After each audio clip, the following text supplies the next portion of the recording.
ਸਤਿ ਸ਼੍ਰੀ ਅਕਾਲ। ਮੈਂ ਅੰਮ੍ਰਿਤਪਾਲ ਕੌਰ ਅਤੇ ਅੱਜ ਤੁਸੀਂ ਸੁਣੋਗੇ ਜਸਵੰਤ ਸਿੰਘ ਕੰਵਲ ਜੀ ਦਾ ਲਿਖਿਆ ਹੋਇਆ ਨਾਵਲ ਰੂਪਧਾਰਾ। ਕਾਂਡ ਪਹਿਲਾ। ਔਰਤ ਦਾ ਹੁਸਨ ਵੀ ਕੀ ਜਾਦੂ ਹੈ, ਚੰਗੇ ਮਰਦ ਨੂੰ ਦੀਵਾਨਾ ਕਰਕੇ ਰੱਖ ਦਿੰਦਾ ਹੈ ਅਤੇ ਉਸਦੇ ਪਿਆਰ ਬਾਰੇ ਕੁਝ ਨਾ ਪੁੱਛੋ, ਬਸ ਮਜਨੂੰ ਬਣਾ ਕੇ ਛੱਡਦਾ ਏ। ਕਿਉਂ ਬੱਲੋ? ਬੂੜ ਸਿੰਘ ਨੇ ਆਪਣੀ ਸੱਜ ਵਿਆਹੀ ਮਾਲਣ ਦੇ ਡੌਲੇ ਨੂੰ ਮਜ਼ਬੂਤ ਪੰਜੇ ਨਾਲ ਘੁੱਟਿਆ ਹੋਇਆ ਸੀ। ਅੱਜ ਉਹ ਸਾਰੀ ਰਾਤ ਪਿਆਰ ਦੀ ਮਦਹੋਸ਼ੀ ਵਿੱਚ ਕਵਿਤਾ ਕਰੀ ਜਾਣਾ ਚਾਹੁੰਦਾ ਸੀ। ਉਸ ਦੀ ਬੱਲੋ ਸੰਗ ਵਿੱਚ ਝੇਪਰ ਗਈ। ਪੜ੍ਹੇ ਲਿਖੇ ਗੱਭਰੂ ਅੱਗੇ ਉਸ ਨੂੰ ਆਪਣਾ ਅਨਪੜ੍ਹ ਹੋਣਾ ਥੋੜ੍ਹਿਆਂ ਕਰ ਰਿਹਾ ਸੀ, ਪਰ ਉਸ ਦਾ ਰੰਗ ਮੱਕੀ ਦਾ ਆਟਾ ਸੀ ਜਿਸ ਵਿੱਚ ਸੱਜਰਾ ਸੰਧੂਰ ਘੁਲਿਆ ਸੀ।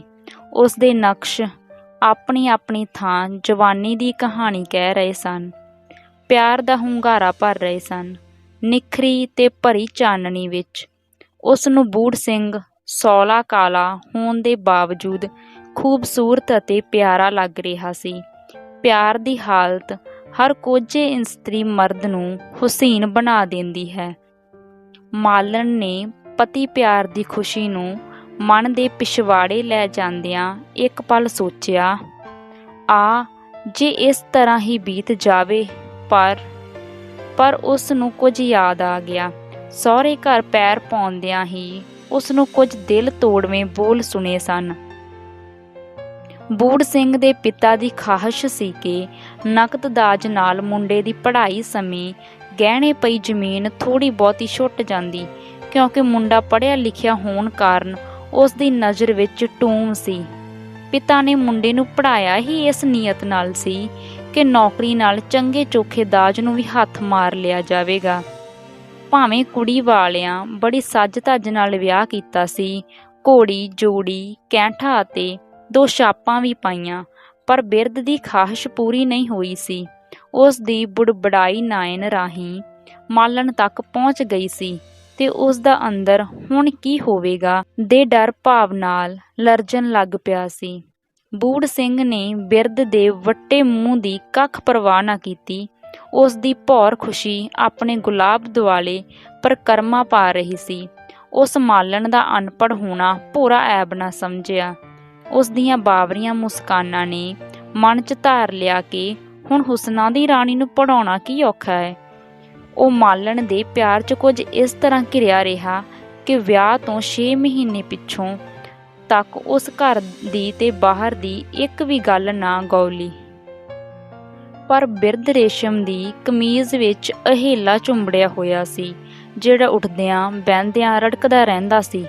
ਮੇਰਾ ਲੱਕ ਟੁੱਟਦਾ ਜਾਂਦਾ ਏ, ਮੈਂ ਕਿੰਨਾ ਕੁ ਚਿਰ ਕਬੀਲਦਾਰੀ ਦਾ ਭਾਰ ਚੁੱਕਾਂਗਾ। ਤੂੰ ਕੁਝ ਕਰ ਵੈਰੀ ਤਾਂ ਲਿਫਾਈ ਆਉਂਦਾ ਏ। ਇਹ ਵੀ ਗਲਤ ਸੀ ਕਿ ਬੂੜ ਸਿੰਘ ਘਰ ਦੀ ਨਿੱਘਰ ਦੀ ਹਾਲਤ ਤੋਂ ਲੰਮਾ ਸਮਾਂ ਅੱਖਾਂ ਮੀਟੀ ਰੱਖਦਾ। ਮਾਲਣ ਵੀ ਮੌਕਾ ਤਾੜ ਕੇ ਉਸ ਨੂੰ ਕੋਈ ਨੌਕਰੀ ਲੱਭਣ ਲਈ ਪ੍ਰੇਰਦੀ ਰਹਿੰਦੀ। ਉਸ ਨੂੰ ਚੰਗੀ ਤਰ੍ਹਾਂ ਪਤਾ ਸੀ ਕਿ ਸੱਸ ਸਹੁਰਾ ਮੈਨੂੰ ਅਤੇ ਮੇਰੇ ਮਾਪਿਆਂ ਨੂੰ ਘੱਟ ਦਾਜ ਬਾਰੇ ਬੁੱਲ ਕੱਢਦੇ ਰਹਿੰਦੇ ਹਨ। ਜਿਵੇਂ ਲੱਕੜ ਨੂੰ ਘੁਣ ਖਾਂਦਾ ਹੈ, ਇਸ ਤਰ੍ਹਾਂ ਹੀ ਪੰਜਾਬ ਦੇ ਜੱਟਾਂ ਦੀਆਂ ਵਿਆਹੀਆਂ ਕੁੜੀਆਂ ਦੇ ਦਿਲ ਨੂੰ ਛੱਡ ਦੇਣ ਦਾ ਡਰ ਅੰਦਰੇ ਅੰਦਰ ਨੋਚਦਾ ਰਹਿੰਦਾ ਹੈ। ਮਾਲਣ ਅਨਪੜ੍ਹ ਜ਼ਰੂਰ ਸੀ, ਪਰ ਲੈਣ ਦੇਣ ਅਤੇ ਛੱਡ ਛਡਾਣ ਦੀ ਗੁੰਝਲ ਨੂੰ ਭਲੀ ਭਾਂਤ ਸਮਝਦੀ ਸੀ। ਕਿਸੇ ਵਾਪਰਨ ਵਾਲੀ ਘਟਨਾ ਦਾ ਅਗਾਊਂ ਡਰ ਕਈ ਵਾਰ ਰੋਕਵੀਂ ਸੂਝ ਵਿੱਚ ਬਦਲ ਜਾਂਦਾ ਹੈ। ਕਰੜੀ ਸੇਵਾ ਅਤੇ ਹਰ ਪਲ ਆਗਿਆਕਾਰ ਹੋ ਕੇ ਸੱਸ ਸਹੁਰੇ ਨੂੰ ਕੁਝ ਨਰਮ ਪਾ ਲਿਆ। ਇੱਕ ਦਿਨ ਜੇਰਾ ਕਰੜਾ ਕਰਕੇ ਉਸ ਸੱਸ ਸਹੁਰੇ ਦੇ ਸਾਹਮਣੇ ਬੂੜ ਸਿੰਘ ਨੂੰ ਨੌਕਰੀ ਬਾਰੇ ਸਿਆਣੇ ਢੰਗ ਨਾਲ ਨਹੋਰੇ ਵੀ ਦਿੱਤੇ। ਬੂੜ ਸਿੰਘ ਘਰਦਿਆਂ ਦੀਆਂ ਗੱਲਾਂ ਸੁਣ ਇੱਕ ਤਰ੍ਹਾਂ ਖਿਝ ਗਿਆ।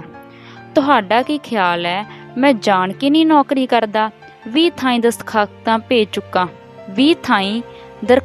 ਭੇਜ ਚੁੱਕਾ ਹਾਂ, ਸਿਫਾਰਿਸ਼ ਬਿਨਾਂ ਕੋਈ ਪੁੱਛੇ ਵੀ। ਉਹ ਆਪਣੀ ਥਾਂ ਅੱਕਿਆ ਹੋਇਆ ਸੀ। ਬਿਰਧ ਆਪਣੀਆਂ ਝੁਰੜੀਆਂ 'ਚੋਂ ਮੁਸਕਰਾਇਆ। ਲਹੂ ਦੀ ਤੇਜ਼ ਰੌ ਨੇ ਇੱਕ ਪਲ ਚਿਹਰੇ ਦੇ ਵੱਟ ਪੱਧਰੇ ਕਰ ਦਿੱਤੇ। ਉਸ ਥਾਪੀ ਦਿੰਦਿਆਂ ਆਖਿਆ, ਪੁੱਤਰਾ, ਜਿੱਥੇ ਸੜੀ ਸਿਫਾਰਿਸ਼ ਨਾ ਹੋਵੇ ਉੱਥੇ ਬੱਗਾ ਖੁੱਬੀ ਕੱਢ ਦਿੰਦਾ ਹੈ। ਤੂੰ ਕੋਸ਼ਿਸ਼ ਕਰ, ਮੈਂ ਘੁਮਾ ਖੰਡ ਹੋਰ ਫੂਕ ਦਿਆਂਗਾ। ਢੇਰ ਚਿਰ ਦੀ ਖੱਜਲ ਖੁਆਰੀ ਪਿੱਛੋਂ ਇੱਕ ਮੋਹਤਮ ਸਾਹਿਬ ਨਾਲ ਠਾਹ-ਵਾਹ ਕੀਤੀ ਗਈ। ਪੜ੍ਹਾਈ 'ਚੋਂ ਕਾਫੀ ਹੁਸ਼ਿਆਰ ਰਿਹਾ ਸੀ। ਡਿਵੀਜ਼ਨ ਵੀ ਉਸ ਕੋਲ ਚੰਗੀ ਸੀ, ਪਰ ਪਹੁੰਚ ਬਿਨਾਂ ਕੰਮ ਅੜਿਆ ਪਿਆ ਸੀ। ਮੋਹਤਮ ਸਾਹਿਬ ਦੇ ਪੈਰ ਫੜਨ ਨਾਲ ਉਸ ਦਾ ਜ਼ਿਲ੍ਹੇਦਾਰੀ ਲਈ ਤੀਰ ਤੁੱਕਾ ਲੱਗ ਗਿਆ। ਮੋਹਤਮ ਸਾਹਿਬ ਨੇ ਉਸ ਨੂੰ ਜੱਟਾਂ ਕਿਸਾਨਾਂ ਨਾਲ ਵਰਤਣਾ ਅਤੇ ਜ਼ਿਲ੍ਹੇਦਾਰੀ ਦੇ ਗੁਰ ਅਸੂਲ ਸਮਝਾ ਦਿੱਤੇ। ਉਸ ਮੋਹਤਮ ਨੇ ਐਸੀ ਨੂੰ ਕਹਿ ਕੇ ਬੂੜ ਸਿੰਘ ਨੂੰ ਆਪਣੇ ਹੇਠਾਂ ਲੈ ਲਿਆ। ਇਸ ਤਰ੍ਹਾਂ ਉਹ ਲੋੜ ਗੋਚਰਾ ਤਿੱਖਾ ਵੀ ਹੋ ਗਿਆ। ਉਹ ਜਾਣ ਗਿਆ ਸੀ ਕਿ ਆਪਣੇ ਇਸ ਕੰਮ ਵਿੱਚ ਮਾਹਰ ਹੋਣ ਨਾਲੋਂ ਉਤਲੇ ਅਫਸਰਾਂ ਨੂੰ ਖੁਸ਼ ਰੱਖਣਾ ਵਧੇਰੇ ਜ਼ਰੂਰੀ ਹੈ। ਮੋਗਿਆਂ ਦੇ ਉੱਚੇ ਨੀਵੇਂ ਕਰਨ ਅਤੇ ਸੂਇਆਂ 'ਚ ਠੋਕਰਾਂ ਲਾਉਣ ਪੁੱਟਣ ਨਾਲ ਜਿਹੜੀ ਰਿਸ਼ਵਤ ਜੱਟਾਂ ਕਿਸਾਨਾਂ ਤੋਂ ਮਿਲਦੀ, ਉਹ SDO ਅਤੇ ਮੋਹਤਮ ਸਾਹਿਬ ਨੂੰ ਉਹਨਾਂ ਦੇ ਹਿੱਸੇ ਅਨੁਸਾਰ ਭੇਜਣੀ ਸ਼ੁਰੂ ਕਰ ਦਿੱਤੀ, ਕਿਉਂਕਿ ਉਸ ਨੂੰ ਕਾਮਯਾਬੀ ਰਿਸ਼ਵਤ ਨੇ ਦਿੱਤੀ ਸੀ। ਇਸ ਲਈ ਵੱਡੀ ਲੈਣਾ ਉਸ ਲਈ ਗੁਨਾਹ ਤੇ ਦੋਸ਼ ਬਿਲਕੁਲ ਨਾ ਰਿਹਾ। ਇਸ ਕਾਰਨ ਉਹ ਖੁਨਾਮੀਆਂ ਕਰ ਜਾਣ ਵਿੱਚ ਦਲੇਰ ਜ਼ਿਲ੍ਹੇਦਾਰ ਗਿਣਿਆ ਜਾਣ ਲੱਗਾ। ਇੱਕ ਰਾਤ ਉਸ ਮੋਟੀ ਰਿਸ਼ਵਤ ਨਾਲ ਸੂਏ 'ਚ ਕੱਟ ਕਰਵਾ ਦਿੱਤਾ ਅਤੇ ਅਗਲੀ ਸਵੇਰ ਰਿਪੋਰਟ ਭੇਜ ਦਿੱਤੀ ਕਿ ਬੰਨੀ ਕਮਜ਼ੋਰ ਸੀ। ਚੂਹੇ ਦੀ ਖੁੱਡ ਸਦਕਾ ਪਾੜ ਚੌੜਾ ਹੋ ਗਿਆ, ਪਰ ਲਾਗਲੇ ਚੱਕ ਦੀ ਸਹਾਇਤਾ ਨਾਲ ਬੰਦ ਕਰ ਲਿਆ। ਪਾਣੀ ਦਾ ਖਾਸ ਨੁਕਸਾਨ ਨਹੀਂ ਹੋਇਆ। ਉਤਲੇ ਅਫਸਰ ਮਾਈ ਬਾਪ ਸਨ। ਉਹ ਸਮਝਦੇ ਸਨ ਕਿ ਰਿਪੋਰਟ ਦੇ ਨਾਲ ਬੱਗਾ ਵੀ ਆਉਣ ਵਾਲਾ ਹੈ। ਬੂੜ ਸਿੰਘ ਨੇ ਠਾਠ ਨਾਲ ਜ਼ਿਲ੍ਹੇਦਾਰੀ ਕਰਨੀ ਸ਼ੁਰੂ ਕਰ ਦਿੱਤੀ ਅਤੇ ਘਰ ਦੇ ਦਿਨ ਫੇਰਨੇ ਆਰੰਭ ਦਿੱਤੇ। ਬਿਰਧ ਦੇ ਦਿਮਾਗ 'ਚ ਨਹੀਂ ਆ ਸਕਦੀ ਸੀ ਕਿ ਮੇਰਾ ਮੁੰਡਾ ਕਦੇ ਜ਼ਿਲ੍ਹੇਦਾਰ ਬਣੇਗਾ। ਹੁਣ ਉਹ ਕਰਜ਼ਾਈ ਹੋਣ ਉਪਰੰਤ ਚਿੱਟੀ ਪੱਗ ਬੰਨ੍ਹ ਕੇ ਆਪਣੇ ਆਪ ਨੂੰ ਫਲੇ 'ਚ ਬੈਠੇ ਸਾਥੀ ਬਿਰਧਾਂ ਦਾ ਸਰਦਾਰ ਸਮਝਦਾ ਸੀ। ਅਵਿਦਤ ਮਨੁੱਖ ਆਸ ਤੋਂ ਵੱਧ ਕਾਮਯਾਬ ਹੋ ਜਾਣ 'ਤੇ ਵਾਹਿਗੁਰੂ ਦੀ ਕਿਰਪਾ ਜਾਂ ਕਿਸੇ ਘਰ ਦੇ ਜੀਅ ਦੇ ਭਾਗ ਸਮਝਦਾ ਹੈ। ਘਰ ਦੇ 3 ਜੀਆਂ 'ਚ ਮਾਲਣ ਹੀ ਚੌਥਾ ਨਵਾਂ ਜੀਅ ਰਲ ਗਈ ਸੀ ਤੇ ਹੁਣ ਉਹ ਕੁਦਰਤ ਦੀ ਸਹਾਇਤਾ ਨਾਲ ਕਿਸਮਤ ਦੀ ਧਨੀ ਸਮਝੀ ਜਾਣ ਲੱਗੀ। ਸੱਸ ਸਹੁਰੇ ਦੀਆਂ ਨਜ਼ਰਾਂ 'ਚ ਹੁਣ ਉਸ ਦਾ ਸਤਿਕਾਰ ਵੱਧ ਗਿਆ। ਇਸ ਵਿੱਚ ਤਾਂ ਸ਼ੱਕ ਨਹੀਂ ਸੀ, ਬੂੜ ਸਿੰਘ ਮਾਲਣ ਨੂੰ ਬੇਹੱਦ ਚਾਹੁੰਦਾ ਸੀ। ਜੇਕਰ ਉਸ ਘਰ ਦਾ ਕਰਜ਼ਾ ਲਾਉਣ ਵਿੱਚ ਸਹਾਇਤਾ ਕਰਨੀ ਸੀ, ਤਦ ਮਾਲਣ ਦੀ ਮਰਜ਼ੀ ਅਵੱਸ਼ ਹੀ ਪ੍ਰਧਾਨ ਹੋਣੀ ਸੀ। ਇਸ ਕਾਰਨ ਘਰ ਵਿੱਚ ਮਾਲਣ ਦੀ ਅਹਿਮੀਅਤ ਵੱਧ ਗਈ। ਬਿਰਧ ਜੋ ਨੂੰਹ ਨੂੰ ਵੇਖ ਕੇ ਮੱਥੇ ਨੂੰ ਕਰੂਪ ਬਣਾ ਲੈਂਦਾ ਸੀ, ਪੁੱਤਰੀ ਪੁੱਤਰੀ ਆਖਦਾ ਥੱਕਦਾ ਨਹੀਂ ਸੀ। ਖੁਦਗਰਜੀ ਜਿਹੜੀ ਕਮਜ਼ੋਰ ਆਰਥਿਕਤਾ ਦੀ ਦੇਣ ਹੈ, ਸਮੇਂ ਦੀ ਲੇਪ ਨਾਲ ਢੀਠਤਾ ਵਿੱਚ ਬਦਲ ਜਾਂਦੀ ਹੈ। ਮਾਲਣ ਵਿੱਚ ਖੁਸ਼ਾਮਦ ਤੋਂ ਨੂੰਹ ਨੂੰ ਜਾਣੂ ਸੀ, ਪਰ ਉਸ ਨੂੰ ਆਪਣੇ ਪਿਆਰੇ ਦਾ ਵਿਛੋੜਾ ਚੰਨ ਦੀਆਂ ਰਿਸ਼ਮਾਂ ਨਾਲ ਪਿੰਜ ਜਾਂਦਾ। ਲੰਮੇ ਹੌਂਕਿਆਂ ਪਿੱਛੋਂ ਸ਼ੱਕਾਂ ਡਾਇਨਾਂ ਦਾ ਰੂਪ ਧਾਰਨ ਕਰ ਲੈਂਦੀਆਂ। ਇੱਕ ਗੁਲਾਮ ਸਮਾਜ ਵਿੱਚ ਮਾਲਣ ਵਰਗੀ ਔਰਤ ਦਾ ਸ਼ੱਕੀ ਹੋ ਜਾਣਾ ਐਨ ਕੁਦਰਤੀ ਹੁੰਦਾ ਹੈ। ਅਵਿਦਤ ਮਨੁੱਖ ਨੇੜ ਵਾਪਰੀਆਂ ਘਟਨਾਵਾਂ ਜਾਂ ਜਾਤੀ ਤਜਰਬੇ ਤੋਂ ਸਿੱਖਦਾ ਹੈ ਤੇ ਉਹੀ ਵਿਚਾਰ ਮੁੜ ਉਸ ਦਾ ਅਮਲ ਬਣ ਜਾਂਦੇ ਹਨ। ਮੱਧ ਵਰਗੀ ਮਰਦ ਦੀ ਦੂਰੀ ਕਈ ਵਾਰ ਔਰਤ ਦੇ ਰੰਗੀਨ ਸੁਪਨਿਆਂ ਨੂੰ ਖੇਰੂ ਕਰ ਜਾਂਦੀ ਹੈ। ਉਹ ਮਰਦ ਜਿਹੜਾ ਮੁਸਕਾਨਾਂ ਦਾ ਜਵਾਬ ਖਾਮੋਸ਼ੀ ਵਿੱਚ ਪੀ ਜਾਂਦਾ ਹੈ, ਹੰਝੂਆਂ ਉੱਤੇ ਮੱਥਾ ਸਕੂੜ ਲੈਂਦਾ ਹੈ, ਔਰਤ ਦੀ ਸ਼ੱਕ ਨੂੰ ਯਕੀਨ ਵਿੱਚ ਬਦਲ ਦਿੰਦਾ ਹੈ, ਸੱਚ ਬਣਾ ਦਿੰਦਾ ਹੈ। ਬੂੜ ਸਿੰਘ ਜ਼ਿਲ੍ਹੇਦਾਰ ਹੋ ਕੇ ਇੱਕ ਵਾਰ ਹੀ ਨਵੀਂ ਦੁਨੀਆ 'ਚ ਆ ਗਿਆ। ਪਹਿਲੀ ਕੁਦਰਤੀ ਤਬਦੀਲੀ ਉਸ ਆਪਣੇ ਵਿਆਹ ਸਮੇਂ ਅਨੁਭਵ ਕੀਤੀ ਸੀ, ਪਰ ਇਸ ਤਬਦੀਲੀ ਨਾਲ ਉਹ ਇੱਕਦਮ ਉੱਚਿਆ ਚੁੱਕਿਆ ਗਿਆ। ਕਈ ਵਾਰ ਉਸ ਨੂੰ ਆਪੂ ਯਕੀਨ ਨਹੀਂ ਆਉਂਦਾ ਸੀ ਕਿ ਮੈਂ ਜ਼ਿਲ੍ਹੇਦਾਰ ਹੋ ਗਿਆ ਹਾਂ, ਪਰ ਥੋੜ੍ਹੇ ਸਮੇਂ ਪਿੱਛੋਂ ਹੀ ਉਸ ਨੂੰ ਇੱਕ ਨਵੀਂ ਸ਼ਾਖ ਉੱਤੇ ਲਾ ਦਿੱਤਾ। ਪਹਿਲਾਂ ਅਤੇ ਨਵਾਂ ਚਾਰਜ ਲੈਣ ਪਿੱਛੋਂ ਇਲਾਕੇ ਦੇ ਪਟਵਾਰੀ ਉਸ ਨੂੰ ਸਤਿ ਸ਼੍ਰੀ ਅਕਾਲ ਆਖਣ ਆਏ। ਅਗਲੇ ਦਿਨ ਇੱਕ ਸਰਦਾਰ ਲਵੇਰੀ ਮੱਝ ਲੈ ਆਇਆ। ਉਸ ਨਵਾਂ ਹੋਣ ਕਾਰਨ ਲਵੇਰੀ ਲੈਣੋਂ ਨਾ ਕਰ ਦਿੱਤੀ, ਪਰ ਸਰਦਾਰ ਨੇ ਹੱਸਦਿਆਂ ਆਖਿਆ, ਸਰਦਾਰ ਜੀ ਮੱਝ ਮੋੜੋ ਨਾ, ਤੁਸੀਂ ਨਵੇਂ ਆਏ ਹੋ। ਪਟਵਾਰੀ ਤੋਂ ਪਤਾ ਲੱਗਾ ਤੁਹਾਡਾ ਪਿੰਡ ਵੀ ਇੱਥੋਂ ਡਾਢੀ ਦੂਰ ਏ। ਭਲਾ ਆਪਾਂ ਜ਼ਿਮੀਂਦਾਰ ਨੂੰ ਦੁੱਧ ਬਿਨਾਂ ਕਿਸ ਤਰ੍ਹਾਂ ਸਰ ਸਕਦਾ ਏ? ਤੁਸੀਂ ਅਫਸਰ ਥੋੜ੍ਹੇ ਏ, ਤੁਸੀਂ ਤਾਂ ਸਾਡੇ ਭਰਾ ਹੋ। ਅਸੀਂ ਤੁਹਾਨੂੰ ਦੁੱਧ ਬਿਨਾਂ ਕਿਵੇਂ ਦੇਖ ਸਕਦੇ ਹਾਂ?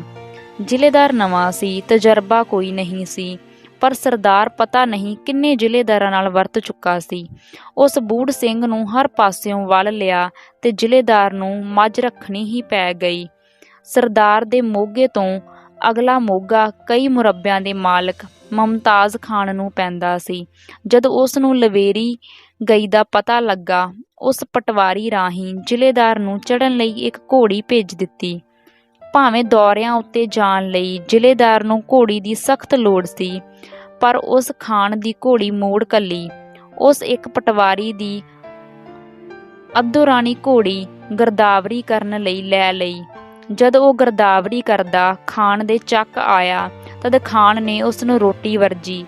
ਖਾਨ ਨੇ ਆਪਣੀ ਨਵਾਬਾਂ ਵਰਗੀ ਬੈਠਕ ਵਿੱਚ ਬਹਾਂਦਿਆਂ ਪੁੱਛਿਆ, ਸਰਦਾਰ ਜੀ, ਮੇਰਾ ਕਸੂਰ? ਤੁਸੀਂ ਘੋੜੀ ਕਿਉਂ ਮੋੜ ਘੱਲੀ? ਆ ਟੁੱਟੀ ਜਿਹੀ ਟੈਰ ਤੁਹਾਡੀ ਅਫਸਰਾਂ ਦੀ ਸ਼ਾਨ ਦੇ ਛਾਇਆ ਨਹੀਂ। ਅੱਜ ਤੁਹਾਨੂੰ ਘੋੜੀ ਲੈ ਕੇ ਹੀ ਜਾਣਾ ਪੈਸੀ।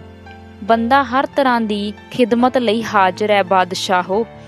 ਖਾਨ ਦੀ ਆਓ ਭਗਤ ਤੇ ਮਿੱਠੇ ਵਰਤਾਰੇ ਨਾਲ ਜ਼ਿਲ੍ਹੇਦਾਰ ਉਸ ਦੀ ਆਸ ਤੋਂ ਵੀ ਪਹਿਲਾਂ ਮੋਹਿਆ ਗਿਆ। ਖਾਨ ਨੇ ਰਾਤ ਨੂੰ ਸ਼ਰਾਬ ਪੇਸ਼ ਕੀਤੀ। ਬੂੜ ਸਿੰਘ ਆਪਣੀ ਜ਼ਿੰਦਗੀ 'ਚ ਪਹਿਲੀ ਵਾਰ ਸ਼ਰਾਬ ਪੀ ਰਿਹਾ ਸੀ।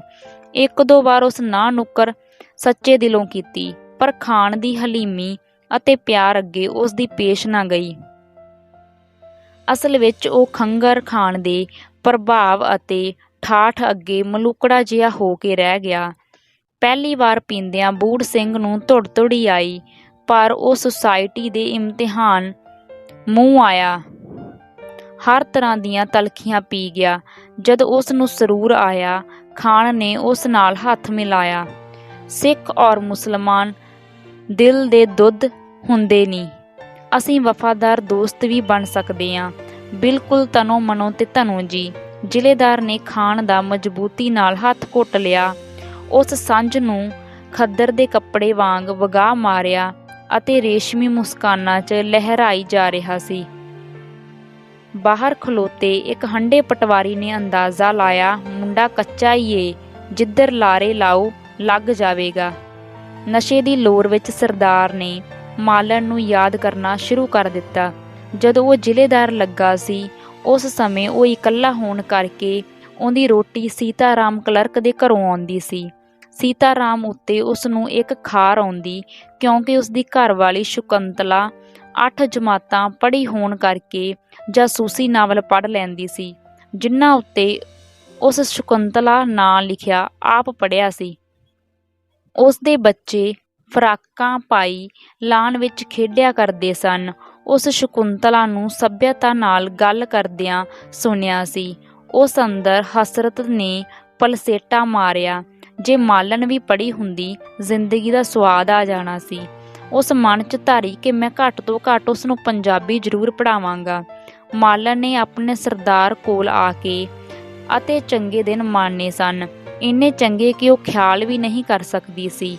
ਨਹਿਰ ਦੀ ਕੋਠੀ ਸੁਭਾਵਕ ਆਵਾਜ਼ ਨੂੰ ਹੀ ਸੰਗੀਤ ਭਰੀਆਂ ਥਰਾਨਾਂ ਬਖਸ਼ਦੀ। ਲਾਨ ਦੇ ਫੁੱਲ ਮਚਲ-ਮਚਲ ਮੁਸਕਾਉਂਦੇ ਸਨ। ਨਹਿਰ ਦੇ ਰਵਾ ਰਵੀ ਵਗਦੇ ਪਾਣੀ ਵਿੱਚ ਲਿਸ਼ਕਵੀਂ ਸ਼ੀਤਲਤਾ ਸੀ। ਹਰ ਰੂਪ ਖੂਬਸੂਰਤ ਅਤੇ ਉਸ ਦਾ ਹਰ ਨਕਸ਼ ਪਿਆਰ ਦੀ ਸੱਜਰੀ ਮੋਹਰ ਨਾਲ ਮਦਹੋਸ਼ ਹੋਇਆ ਪਿਆ ਸੀ। ਉਹ ਇੰਤਜ਼ਾਰ, ਜਦ ਉਸ ਦਾ ਸਰਦਾਰ ਦੌਰੇ ਚੱਲਿਆ ਜਾਂਦਾ, ਬੇਕਰਾਰੀ 'ਚ ਧੜਕਾਉਂਦੀ ਕਿੰਨੀ ਪਿਆਰੀ ਲੱਗਦੀ ਹੈ। ਅਪਾਰ ਖੁਸ਼ੀ ਅਤੇ ਅਥਾਹ ਪਿਆਰ ਦੇ ਸਾਗਰ ਵਿੱਚ ਡੁੱਬਦਿਆਂ ਜਦ ਉਹ ਸਾਹ ਲੈਣ ਲਈ ਉੱਪਰਲੀ ਸਤਹ 'ਤੇ ਆਉਂਦੀ, ਮਨ ਦੇ ਪਿਛਵਾੜੇ ਝਾਤ ਮਾਰਨ ਲਈ ਮਜਬੂਰ ਹੋ ਜਾਂਦੀ। ਪਰਛਾਵੇਂ ਆਕਾਰ ਬਣ ਕੇ ਅੱਗੇ ਆਉਂਦੇ, ਫਰਜ਼ ਆਖਦੇ, ਬੇਪਰਵਾਹੀ ਸਮੇਂ ਰੁਕ ਵੀ ਜਾ। ਸਭ ਤੋਂ ਵੱਡਾ ਪਰਛਾਵਾਂ ਜਿਹੜਾ ਮੂੰਹ ਪਾੜ ਕੇ ਬੋਲ ਵੀ ਪੈਂਦਾ, ਉਸ ਦੇ ਸਹੁਰੇ ਦਾ ਸੀ। ਗੱਡੀ ਚੜ੍ਹਾਉਂਦਾ ਬੜੀ ਨਿਮਰਤਾ, ਪਿਆਰ ਅਤੇ ਰੰਝਾਣੀ ਹਾਲਤ ਵਿੱਚ ਉਸ ਕਿਹਾ ਸੀ, ਪੁੱਤਰੀ, ਅਸੀਂ ਬਿਰਧ ਹੁਣ ਤੇਰੇ ਆਸਰੇ ਹੀ ਹਾਂ। ਤੂੰ ਹੀ ਘਰ ਦਾ ਅਤੇ ਗਹਿਣੇ ਪਈ ਜ਼ਮੀਨ ਦਾ ਖਿਆਲ ਰੱਖਣਾ ਏ। ਅਸੀਂ ਪਤਾ ਨਹੀਂ ਕਿਹੜੇ ਸਿਆਲ ਅੱਖਾਂ ਮੀਟ ਜਾਈਏ, ਪਰ ਪੁੱਤਰੀ, ਸਾਨੂੰ ਮਰਨ ਤੋਂ ਅੱਗੋਂ ਸੁਰਖਰੂ ਜ਼ਰੂਰ ਕਰ ਦੇਣਾ। ਮਾਲਣ ਨੂੰ ਉਦੋਂ ਬੜਾ ਗੁੱਸਾ ਆਇਆ ਸੀ ਕਿ ਇਹ ਉਹੀ ਬੁੱਢਾ ਏ ਜਿਹੜਾ ਦਾਜ ਦੀਆਂ 4 ਕੌਡਾਂ ਨਾ ਮਿਲਣ ਪਿੱਛੇ ਮੈਨੂੰ ਛੱਡ ਦੇਣ ਦੀਆਂ ਸਲਾਹਾਂ ਦਿੰਦਾ ਸੀ। ਜਦ ਬੂੜ ਨੇ ਬਿਰਧ ਦੀ ਇੱਕ ਨਹੀਂ ਮੰਨੀ ਸੀ, ਉਸ ਸਮੇਂ ਉਹ ਮਾਲਣ ਲਈ ਕਿੰਨਾ ਸਤਿਕਾਰਯੋਗ, ਸ਼ੀਲ ਅਤੇ ਪ੍ਰੇਮੀ ਮਰਦ ਹੋ ਗਿਆ ਸੀ। ਪਰ ਹੁਣ ਉਹ ਬਿਰਧ ਦੇ ਹੰਝੂਆਂ ਉੱਤੇ ਸੱਚੇ ਦਿਲੋਂ ਪਸੀਜ ਗਈ, ਜਿਵੇਂ ਬੁੱਢਾ ਵੀ ਬੇਬਸ ਸੀ। ਅਜਿਹੇ ਖਿਆਲ ਜਦੋਂ ਉਸ ਦੀ ਯਾਦਵਾੜੀ ਵਿੱਚੋਂ ਪ੍ਰਵਾਜ਼ ਕਰਦੇ, ਉਹ ਉਹਨਾਂ ਬਾਰੇ ਸੋਚਣ ਅਤੇ ਅਮਲ ਕਰਨ ਲਈ ਕਾਹਲੀ ਪੈ ਜਾਂਦੀ। ਉਹ ਘਰ ਦਾ ਸਾਰਾ ਕਰਜ਼ਾ ਲੁਹਾ ਕੇ ਸੁਘੜ ਨੂੰਹ ਬਣਨਾ ਚਾਹੁੰਦੀ ਸੀ ਤੇ ਦਿਨੋਂ ਦਿਨ ਉਹ ਆਪਣੇ ਯਤਨਾਂ ਵਿੱਚ ਕਾਮਯਾਬ ਹੁੰਦੀ ਜਾ ਰਹੀ ਸੀ। ਸਿਵਾਏ ਕੱਪੜਿਆਂ ਆਦਿ ਦੇ ਖਰਚ ਦੇ ਬਾਕੀ ਸਭ ਚੀਜ਼ਾਂ ਉਹਨਾਂ ਨੂੰ ਆਪਣੇ ਆਪ ਕੋਠੀ ਪਹੁੰਚ ਜਾਂਦੀਆਂ ਸਨ। ਹਾੜੀ ਸੌਣੀ, ਦਾਣੇ ਅਤੇ ਤੂੜੀ ਟਾਂਡੇ ਉਹਨਾਂ ਤੋਂ ਸਾਂਭੇ ਨਹੀਂ ਜਾਂਦੇ ਸਨ। ਤਨਖਾਹ ਅਤੇ ਉਤਲੀ ਆਮਦਨ ਪਾ ਕੇ ਪਹਿਲੇ ਸਾਲ ਉਹਨਾਂ ਕੁੱਲ ਕਰਜ਼ੇ ਦਾ ਤਿਹਾਈ ਲਾ ਦਿੱਤਾ। ਬੂੜ ਸਿੰਘ ਦੇ ਪਿਤਾ ਉੱਤੇ ਮੁੜ ਕੇ ਜਵਾਨੀ ਆ ਗਈ। ਉਹ ਸਮਝ ਰਿਹਾ ਸੀ ਨੂੰਹ ਨੇ ਮੁੰਡੇ ਨੂੰ ਚੰਗਾ ਕਾਬੂ ਕੀਤਾ ਹੈ, ਪਰ ਬੂੜ ਸਿੰਘ ਬਾਪ ਦਾ ਕਰਜ਼ਾਈ ਰਹਿਣਾ ਸੁਸਾਇਟੀ 'ਚ ਆਪਣੀ ਹੱਤਕ ਸਮਝਦਾ ਸੀ। ਉਹ ਆਪਣੇ ਅਮਲੇ 'ਚ ਛੇਤੀ ਤੋਂ ਛੇਤੀ ਖਾਨਦਾਨੀ ਘਰ ਦਾ ਜ਼ਿਲ੍ਹੇਦਾਰ ਅਖਵਾਉਣਾ ਚਾਹੁੰਦਾ ਸੀ। ਇੱਜ਼ਤ ਮਾਣ ਦੇ ਪੱਖ ਤੋਂ ਉੱਚਿਆ ਉੱਠਣ ਦੀ ਖਾਹਿਸ਼ ਕੁਦਰਤੀ ਹੈ, ਪਰ ਇਸ ਨੂੰ ਹਾਸਲ ਕਰਨ ਦੇ ਤਰੀਕੇ ਗੈਰ ਕੁਦਰਤੀ ਹੀ ਨਹੀਂ, ਅਣਮਨੁੱਖੀ ਵੀ ਅਪਣਾਏ ਜਾਂਦੇ ਹਨ। ਛੇਤੀ ਉੱਚਿਆ ਉੱਠਣ ਵਿੱਚ ਜ਼ਿਲ੍ਹੇਦਾਰ ਲਈ ਖਾਨ ਦੀ ਯਾਰੀ ਬੜੀ ਵਫਾਦਾਰ ਸਾਬਤ ਹੋਈ। ਸਾਰੇ ਇਲਾਕੇ 'ਚ ਉਸ ਦਾ ਰੋਹਬ ਸੀ। ਉਹ ਰੱਜਵਾਂ ਪਾਣੀ ਲਾਉਂਦਾ ਸੀ। ਖਾਨ ਦੀ ਯਾਰੀ ਕਾਰਨ ਕਿਸੇ ਗਰੀਬ ਕਿਸਾਨ ਨੂੰ ਹਿੰਮਤ ਨਹੀਂ ਪੈਂਦੀ ਸੀ ਕਿ ਜ਼ਿਲ੍ਹੇਦਾਰ ਨੂੰ ਉਤਲੇ ਅਫਸਰਾਂ ਕੋਲ ਰਿਸ਼ਵਤਖੋਰ ਸਾਬਤ ਕਰੇ। ਅਨਪੜ੍ਹ ਕਿਸਾਨਾਂ ਨੂੰ ਸ਼ਿਕਾਇਤ ਕਰਨ ਦਾ ਵੀ ਵੱਲ ਹੀ ਨਹੀਂ ਸੀ। ਵੱਧ ਤੋਂ ਵੱਧ ਉਹਨਾਂ ਦਾ ਵਾਹ ਪਿਛਲੇ ਸਾਲ ਪਿੱਛੋਂ ਮੋਹਤਮ ਸਾਹਿਬ ਨਾਲ ਪੈਂਦਾ ਸੀ, ਜਿਹੜਾ ਕਿ ਜ਼ਿਲ੍ਹੇਦਾਰ ਦਾ ਮਜ਼ਬੂਤ ਕਿੱਲਾ ਸੀ। ਇਹ ਜ਼ਮਾਨਾ ਸ਼ਿਕਵੇ ਸ਼ਿਕਾਇਤਾਂ ਦਾ ਘੱਟ ਅਤੇ ਰਿਸ਼ਵਤ, ਸਿਫਾਰਸ਼ ਅਤੇ ਮਿੰਨਤ ਸਮਾਜਤ ਦਾ ਬਹੁਤਾ ਸੀ। ਗੁਲਾਮੀ ਦੇ ਇਹ ਮੋਟੇ-ਮੋਟੇ ਲੱਛਣ ਸੰਨ 1924-25 ਵਿੱਚ ਪੰਜਾਬ ਦੀਆਂ ਨਵੀਆਂ ਬਾਰਾਂ ਵਿੱਚ ਪ੍ਰਤੱਖ ਪਾਏ ਜਾਂਦੇ ਹਨ। ਗੰਦੇ ਨਿਜ਼ਾਮ ਵਿੱਚ ਅਣਮਨੁੱਖੀ ਤਰੀਕੇ ਦੀ ਯਾਰੀ ਜਿੱਥੇ ਵਫਾ ਪੂਰਦੀ ਹੈ, ਉੱਥੇ ਜ਼ਿੰਦਗੀ ਦੇ ਕਤਲ ਦੀ ਬੁਨਿਆਦ ਵੀ ਰੱਖ ਦਿੰਦੀ ਹੈ। ਜ਼ਿਲ੍ਹੇਦਾਰ ਲਈ ਮੁਮਤਾਜ਼ ਖਾਨ ਦੀ ਯਾਰੀ ਆਰਥਿਕ ਪੁਸ਼ਟੀ ਜ਼ਰੂਰ ਸਾਬਤ ਹੋਈ, ਪਰ ਇਸ ਨਾਲ ਹੀ ਸ਼ਰਾਬ ਅਤੇ ਔਰਤ ਨੇ ਉਸ ਦੇ ਅੰਦਰ ਵੜ ਕੇ ਉਸ ਦੀ ਭਰੀ ਸਿਹਤ ਅਤੇ ਇਖਲਾਕੀ ਕੀਮਤ ਨੂੰ ਤੋੜਨਾ ਤੇ ਜਰਜਰਾ ਕਰਨਾ ਸ਼ੁਰੂ ਕਰ ਦਿੱਤਾ। ਜਿਹੜੀ ਮਹਿਫਿਲ ਮਾਹਵਾਰੀ ਹੁੰਦੀ ਸੀ, ਤਰੱਕੀ ਕਰਕੇ ਹਫ਼ਤੇਵਾਰੀ ਹੋ ਗਈ। ਹਰ ਮਨੁੱਖ ਉਹੀ ਕੁਝ ਦਿੰਦਾ ਹੈ ਜੋ ਉਸ ਕੋਲ ਹੁੰਦਾ ਹੈ। ਖਾਨ ਦੇ ਜਾਗੀਰਦਾਰੀ ਸੁਭਾਅ ਦਾ ਅਸਰ ਬੂੜ ਸਿੰਘ ਉੱਤੇ ਪੈਣਾ ਕੁਦਰਤੀ ਸੀ ਤੇ ਉਹ ਦਿਨ-ਦਿਨ ਲੋਹੇ ਦੀ ਸੂਈ ਵਾਂਗ ਚੁੰਬਕ ਪੱਥਰ ਵੱਲ ਖਿੱਚੀਂਦਾ ਚਲਾ ਗਿਆ। ਬੂੜ ਸਿੰਘ ਅਤੇ ਮੁਮਤਾਜ਼ ਖਾਨ ਨੂੰ ਇੱਕ ਵਾਰ ਇਕੱਠਿਆਂ ਲਾਹੌਰ ਜਾਣ ਦਾ ਮੌਕਾ ਪੈਦਾ ਹੋ ਗਿਆ। ਸਰੂਰ 'ਚ ਆਏ ਸਰਦਾਰ ਨੂੰ ਖਾਨ ਹੀਰਾ ਮੰਡੀ ਲੈ ਗਿਆ। ਰਤਨ ਬਾਈ ਦੇ ਕੋਠੇ ਦਾ ਠਾਠ ਵੇਖ ਕੇ ਸਰਦਾਰ ਦੇ ਹੋਸ਼ ਚੱਕਰ ਖਾਣ ਲੱਗ ਪਏ। ਉਸ ਲਈ ਹੁਸੀਨ ਦੁਨੀਆ ਨਵੀਂ ਤੇ ਓਪਰੀ ਜ਼ਰੂਰ ਸੀ, ਪਰ ਉਸ ਦੇ ਸ਼ਰਾਬੀ ਵਜੂਦ ਨੇ ਦਿਨ ਰਾਤ ਇਸ ਰੰਗੀਨ ਦੁਨੀਆ ਨੂੰ ਕਲਪਿਆ ਤੇ ਚਾਹਿਆ ਸੀ। ਕਿਤੇ ਕੋਈ ਗਲਤੀ ਨਾ ਹੋ ਜਾਵੇ, ਇਹ ਡਰ ਉਸ ਤੋਂ ਖਾਨ ਦੇ ਹਰ ਅਮਲ ਦੀ ਨਕਲ ਕਰਵਾ ਰਿਹਾ ਸੀ। ਰਤਨ ਬਾਈ ਨੇ ਝੁਕ ਕੇ ਦਰਬਾਰੀ ਤਰੀਕੇ ਨਾਲ ਸਲਾਮ ਕੀਤਾ ਅਤੇ ਬੁਲਾ ਲੈਂਦਿਆਂ ਨਹੋਰਾ ਮਾਰਿਆ, खुदा की कुदरत है, बंदा नवाजों को हम गरीब याद आए। अरे हय बाई मर गए। खान ने गद्दे ते लटकदियां आप मुहारे पुकारिया। यूं तो दुनिया बहुत खूबसूरत है, मगर बाई आपका जवाब नहीं। शिकवा करना और कत्ल करना कोई आपसे सीखें। ਇਹ ਨਾਟਕੀ ਗੱਲਬਾਤ ਸਰਦਾਰ ਦਾ ਦਿਲ ਆਸਿਓਂ ਪਾਸਿਓਂ ਗੱਲ ਕੀ ਸਾਰਿਓਂ ਵਿੰਨ ਗਈ। ਉਸ ਦੀ ਹਾਲਤ ਉਸ ਜਵਾਨ ਕੰਵਾਰੀ ਵਰਗੀ ਸੀ ਜਿਸ ਨੂੰ ਕਿਸੇ ਇਕੱਲ ਵਿੱਚ ਕਿਓਪਿਡ ਦੇ ਸਾਹਮਣੇ ਤੀਰਾਂ ਦੇ ਨਿਢਾਲ ਕਰ ਦਿੱਤਾ ਹੋਵੇ। ਉਸ ਦੀਆਂ ਨਸ਼ੀਲੀਆਂ ਨਜ਼ਰਾਂ ਬੈਠਕ ਵਿੱਚ ਸੱਜੀ ਹਰ ਤਸਵੀਰ ਵਿੱਚ ਖੁੱਭ ਕੇ ਰਹਿ ਗਈਆਂ। ਤਾਕ ਤੇ ਸੱਜੇ ਬੁੱਤ ਨਿਰਤ ਕਲਾ ਦੀ ਦਾਦ ਦੇ ਰਹੇ ਸਨ। ਪੈਰਾਂ ਹੇਠ ਦੁੱਧ ਚਿੱਟੀ ਚਾਦਰ ਨੇ ਕਸ਼ਮੀਰ ਢੱਕ ਰੱਖਿਆ ਸੀ। ਪਹਾੜੀ ਦੇ ਪੈਰੀ ਨੀਲੀ ਝੀਲ ਵਿੱਚ ਖਿੜੇ ਸੂਹੇ ਕਮਲਾਂ ਨੇ ਹਰ ਸਾਹ ਮਦਹੋਸ਼ ਕਰ ਦਿੱਤਾ ਜਾਪਦਾ ਸੀ। ਰਤਨ ਬਾਈ ਨੇ ਡਰਾਇੰਗ ਰੂਮ ਇਸ ਤਰੀਕੇ ਨਾਲ ਸਜਾਇਆ ਸੀ ਕਿ ਆਉਣ ਵਾਲਾ ਹਰ ਲੁਮਕਾਨ ਸਜਦੇ ਵਿੱਚ ਡਿੱਗ ਪਵੇ। ਰਤਨ ਬਾਈ ਦੇ ਇਸ਼ਾਰੇ ਤੇ ਇੱਕ ਹੁਸੀਨ ਕੁੜੀ ਦੋਹਾਂ ਹੱਥਾਂ 'ਚ ਚਾਂਦੀ ਦੀ ਤਸ਼ਤਰੀ ਫੜੀ ਅੰਦਰੋਂ ਨਿਕਲੀ। ਰੂਪ ਦੇ ਸਾਰੇ ਨਕਸ਼ੇ ਆਪੋ ਆਪਣੀ ਥਾਂ ਅੰਗੜਾਏ ਪਏ ਸਨ। ਬਸ ਇੱਕ ਰੂਹ ਦੇ ਆਉਣ ਦੀ ਹੀ ਦੇਰ ਬਾਕੀ ਸੀ ਕਿ ਉਹਨਾਂ ਧੜਕਣਾ ਸ਼ੁਰੂ ਕਰ ਦਿੱਤਾ। ਖਾਨ ਨੇ ਹੁਸੀਨਾ ਨੂੰ ਇਸ਼ਾਰਾ ਦਿੱਤਾ, ਪਹਿਲੋਂ ਸਰਦਾਰ ਜੀ। ਹੁਸੀਨਾ ਨੇ ਸਰਦਾਰ ਅੱਗੇ ਗੋਡਾ ਟੇਕਦਿਆਂ ਸੱਜਾ ਹੱਥ ਸਿਰ ਨੂੰ ਲਾਇਆ। ਉਸ ਦੇ ਹੱਥ ਵਿੱਚ ਸੂਖਮ ਥਰਾਨ ਸੀ। ਅੱਖਾਂ ਵਿੱਚੋਂ ਇੱਕ ਜਜ਼ਬੇ ਦੀ ਛੱਲ ਬਾਹਰ ਆਈ ਤੇ ਹੁਸੀਨ ਬੁੱਲੀਆਂ 'ਚੋਂ ਸਤਿ ਸ਼੍ਰੀ ਅਕਾਲ ਦੀ ਮਧੁਰ ਸੁਰ ਕਿਰ ਗਈ। ਸਰਦਾਰ ਜੀ ਡੌਰ ਭੌਰ ਹੋਸ਼ ਬੇਹੋਸ਼ੀ ਦੀਆਂ ਸੈਂਕੜੇ ਜਰਬਾਂ ਖਾ ਗਈ। ਅਜੀ ਸ਼ੌਂਕ ਫਰਮਾਈਏ, ਕੈਸੀਆਂ ਵਰਗੀ ਪਿਆਰੀ ਆਵਾਜ਼ ਨਾਲ ਤਸ਼ਤਰੀ ਹੋਰ ਅੱਗੇ ਆ ਗਈ। ਇਸ ਤਰ੍ਹਾਂ ਸਜਦੇ ਵਿੱਚ ਆਈ ਹੁਸੀਨਾ ਨੂੰ ਵੇਖ ਕੇ ਅਣਜਾਣ ਮਨੁੱਖੀ ਖੁਦਾ ਘਬਰਾ ਗਿਆ। ਉਸ ਸੂਖਮ ਤੱਕਣੀ ਨਾਲ ਖਾਨ ਤੋਂ ਸਹਾਇਤਾ ਚਾਹੀ। ਉਸ ਅੱਖ ਦੱਬ ਕੇ ਤਸ਼ਤਰੀ 'ਚੋਂ ਕੁਝ ਚੁੱਕ ਲੈਣ ਲਈ ਸਮਝਾਇਆ। ਸਰਦਾਰ ਨੇ ਕੁਝ ਚੁੱਕ ਲੈਣ ਤੋਂ ਪਹਿਲਾਂ ਸੁੰਦਰੀ ਦੀਆਂ ਭਰੀਆਂ ਛਾਤੀਆਂ ਨੂੰ ਤੱਕਿਆ, ਜਿਹੜੀਆਂ ਸਾਹ ਦੇ ਤਾਲ ਨਾਲ ਆਪਣੇ ਨਿਰਤ ਵਿੱਚ ਮਗਨ ਸਨ। ਸ਼ੁਕਰੀਆ, ਸਰਦਾਰ ਨੇ ਆਪਣੇ ਬੋਲ 'ਚ ਸ਼ਹਿਦ ਭਰਦਿਆਂ ਆਖਿਆ। ਉਸ ਇਲਾਇਚੀ ਚੁੱਕ ਲਈ। 2 ਪਲ ਦੀ ਇੰਤਜ਼ਾਰ ਤੋਂ ਪਿੱਛੋਂ ਕੁੜੀ ਨੇ ਮੂੰਹ ਫੇਰ ਲਿਆ। ਉਸ ਦਾ ਜ਼ਬਤ ਕਰਨ 'ਤੇ ਵੀ ਹਾਸਾ ਨਿਕਲ ਗਿਆ। ਰਤਨ ਬਾਈ ਕਹਿਣਾ ਚਾਹੁੰਦੀ ਸੀ, ਮੁਮਤਾਜ਼ ਖਾਨ ਇਹ ਜੰਗਲੀ ਕਿੱਥੋਂ ਫੜ ਕੇ ਲਿਆਇਆ ਏ? ਖਾਨ ਨੇ ਵੀ ਸਮਝਦਿਆਂ ਆਖਿਆ, ਸੁਲਤਾਨਾ। सरदार जी, ऐरा वगैरह नहीं, लाखों में एक मोती है जो तेरे लिए तोहफा लेके आया हूँ। तस्लीम। सुल्ताना अपनी विशेष अदायगी विच दुबारा झुक गई। ਜ਼ਿਲ੍ਹੇਦਾਰ ਨੇ ਚੇਤੰਨ ਹੁੰਦਿਆਂ ਸਮਝਣ ਦਾ ਯਤਨ ਕੀਤਾ। ਮੇਰੇ ਕੋਲੋਂ ਕੀ ਬੇਅਦਬੀ ਹੋ ਗਈ ਏ? ਖਾਨ ਨੂੰ ਤਸ਼ਦਰੀ 'ਚ 5 ਦਾ ਨੋਟ ਰੱਖਦਿਆਂ ਵੇਖ ਉਹ ਆਪਣੀ ਬੇਵਕੂਫੀ ਜਾਣ ਗਿਆ।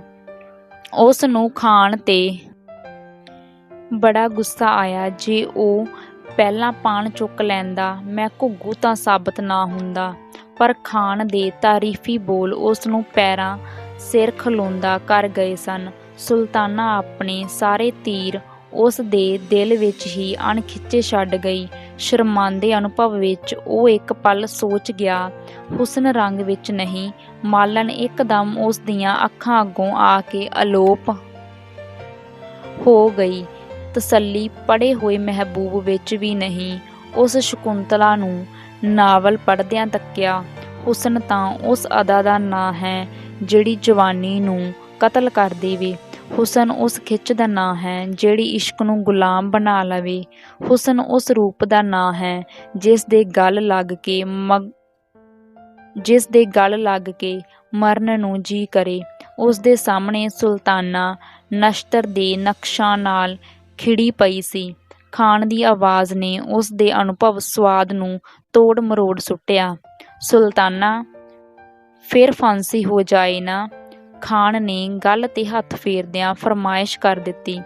ਝੱਟ ਹੀ ਸਾਜਿੰਦੇ ਆ ਗਏ, ਜਿਵੇਂ ਤਿਆਰ ਹੀ ਬੈਠੇ ਸਨ। ਸੁਲਤਾਨਾ ਨੇ ਕੱਪੜੇ ਬਦਲਦਿਆਂ 5-4 ਮਿੰਟ ਗਾਲ ਦਿੱਤੇ।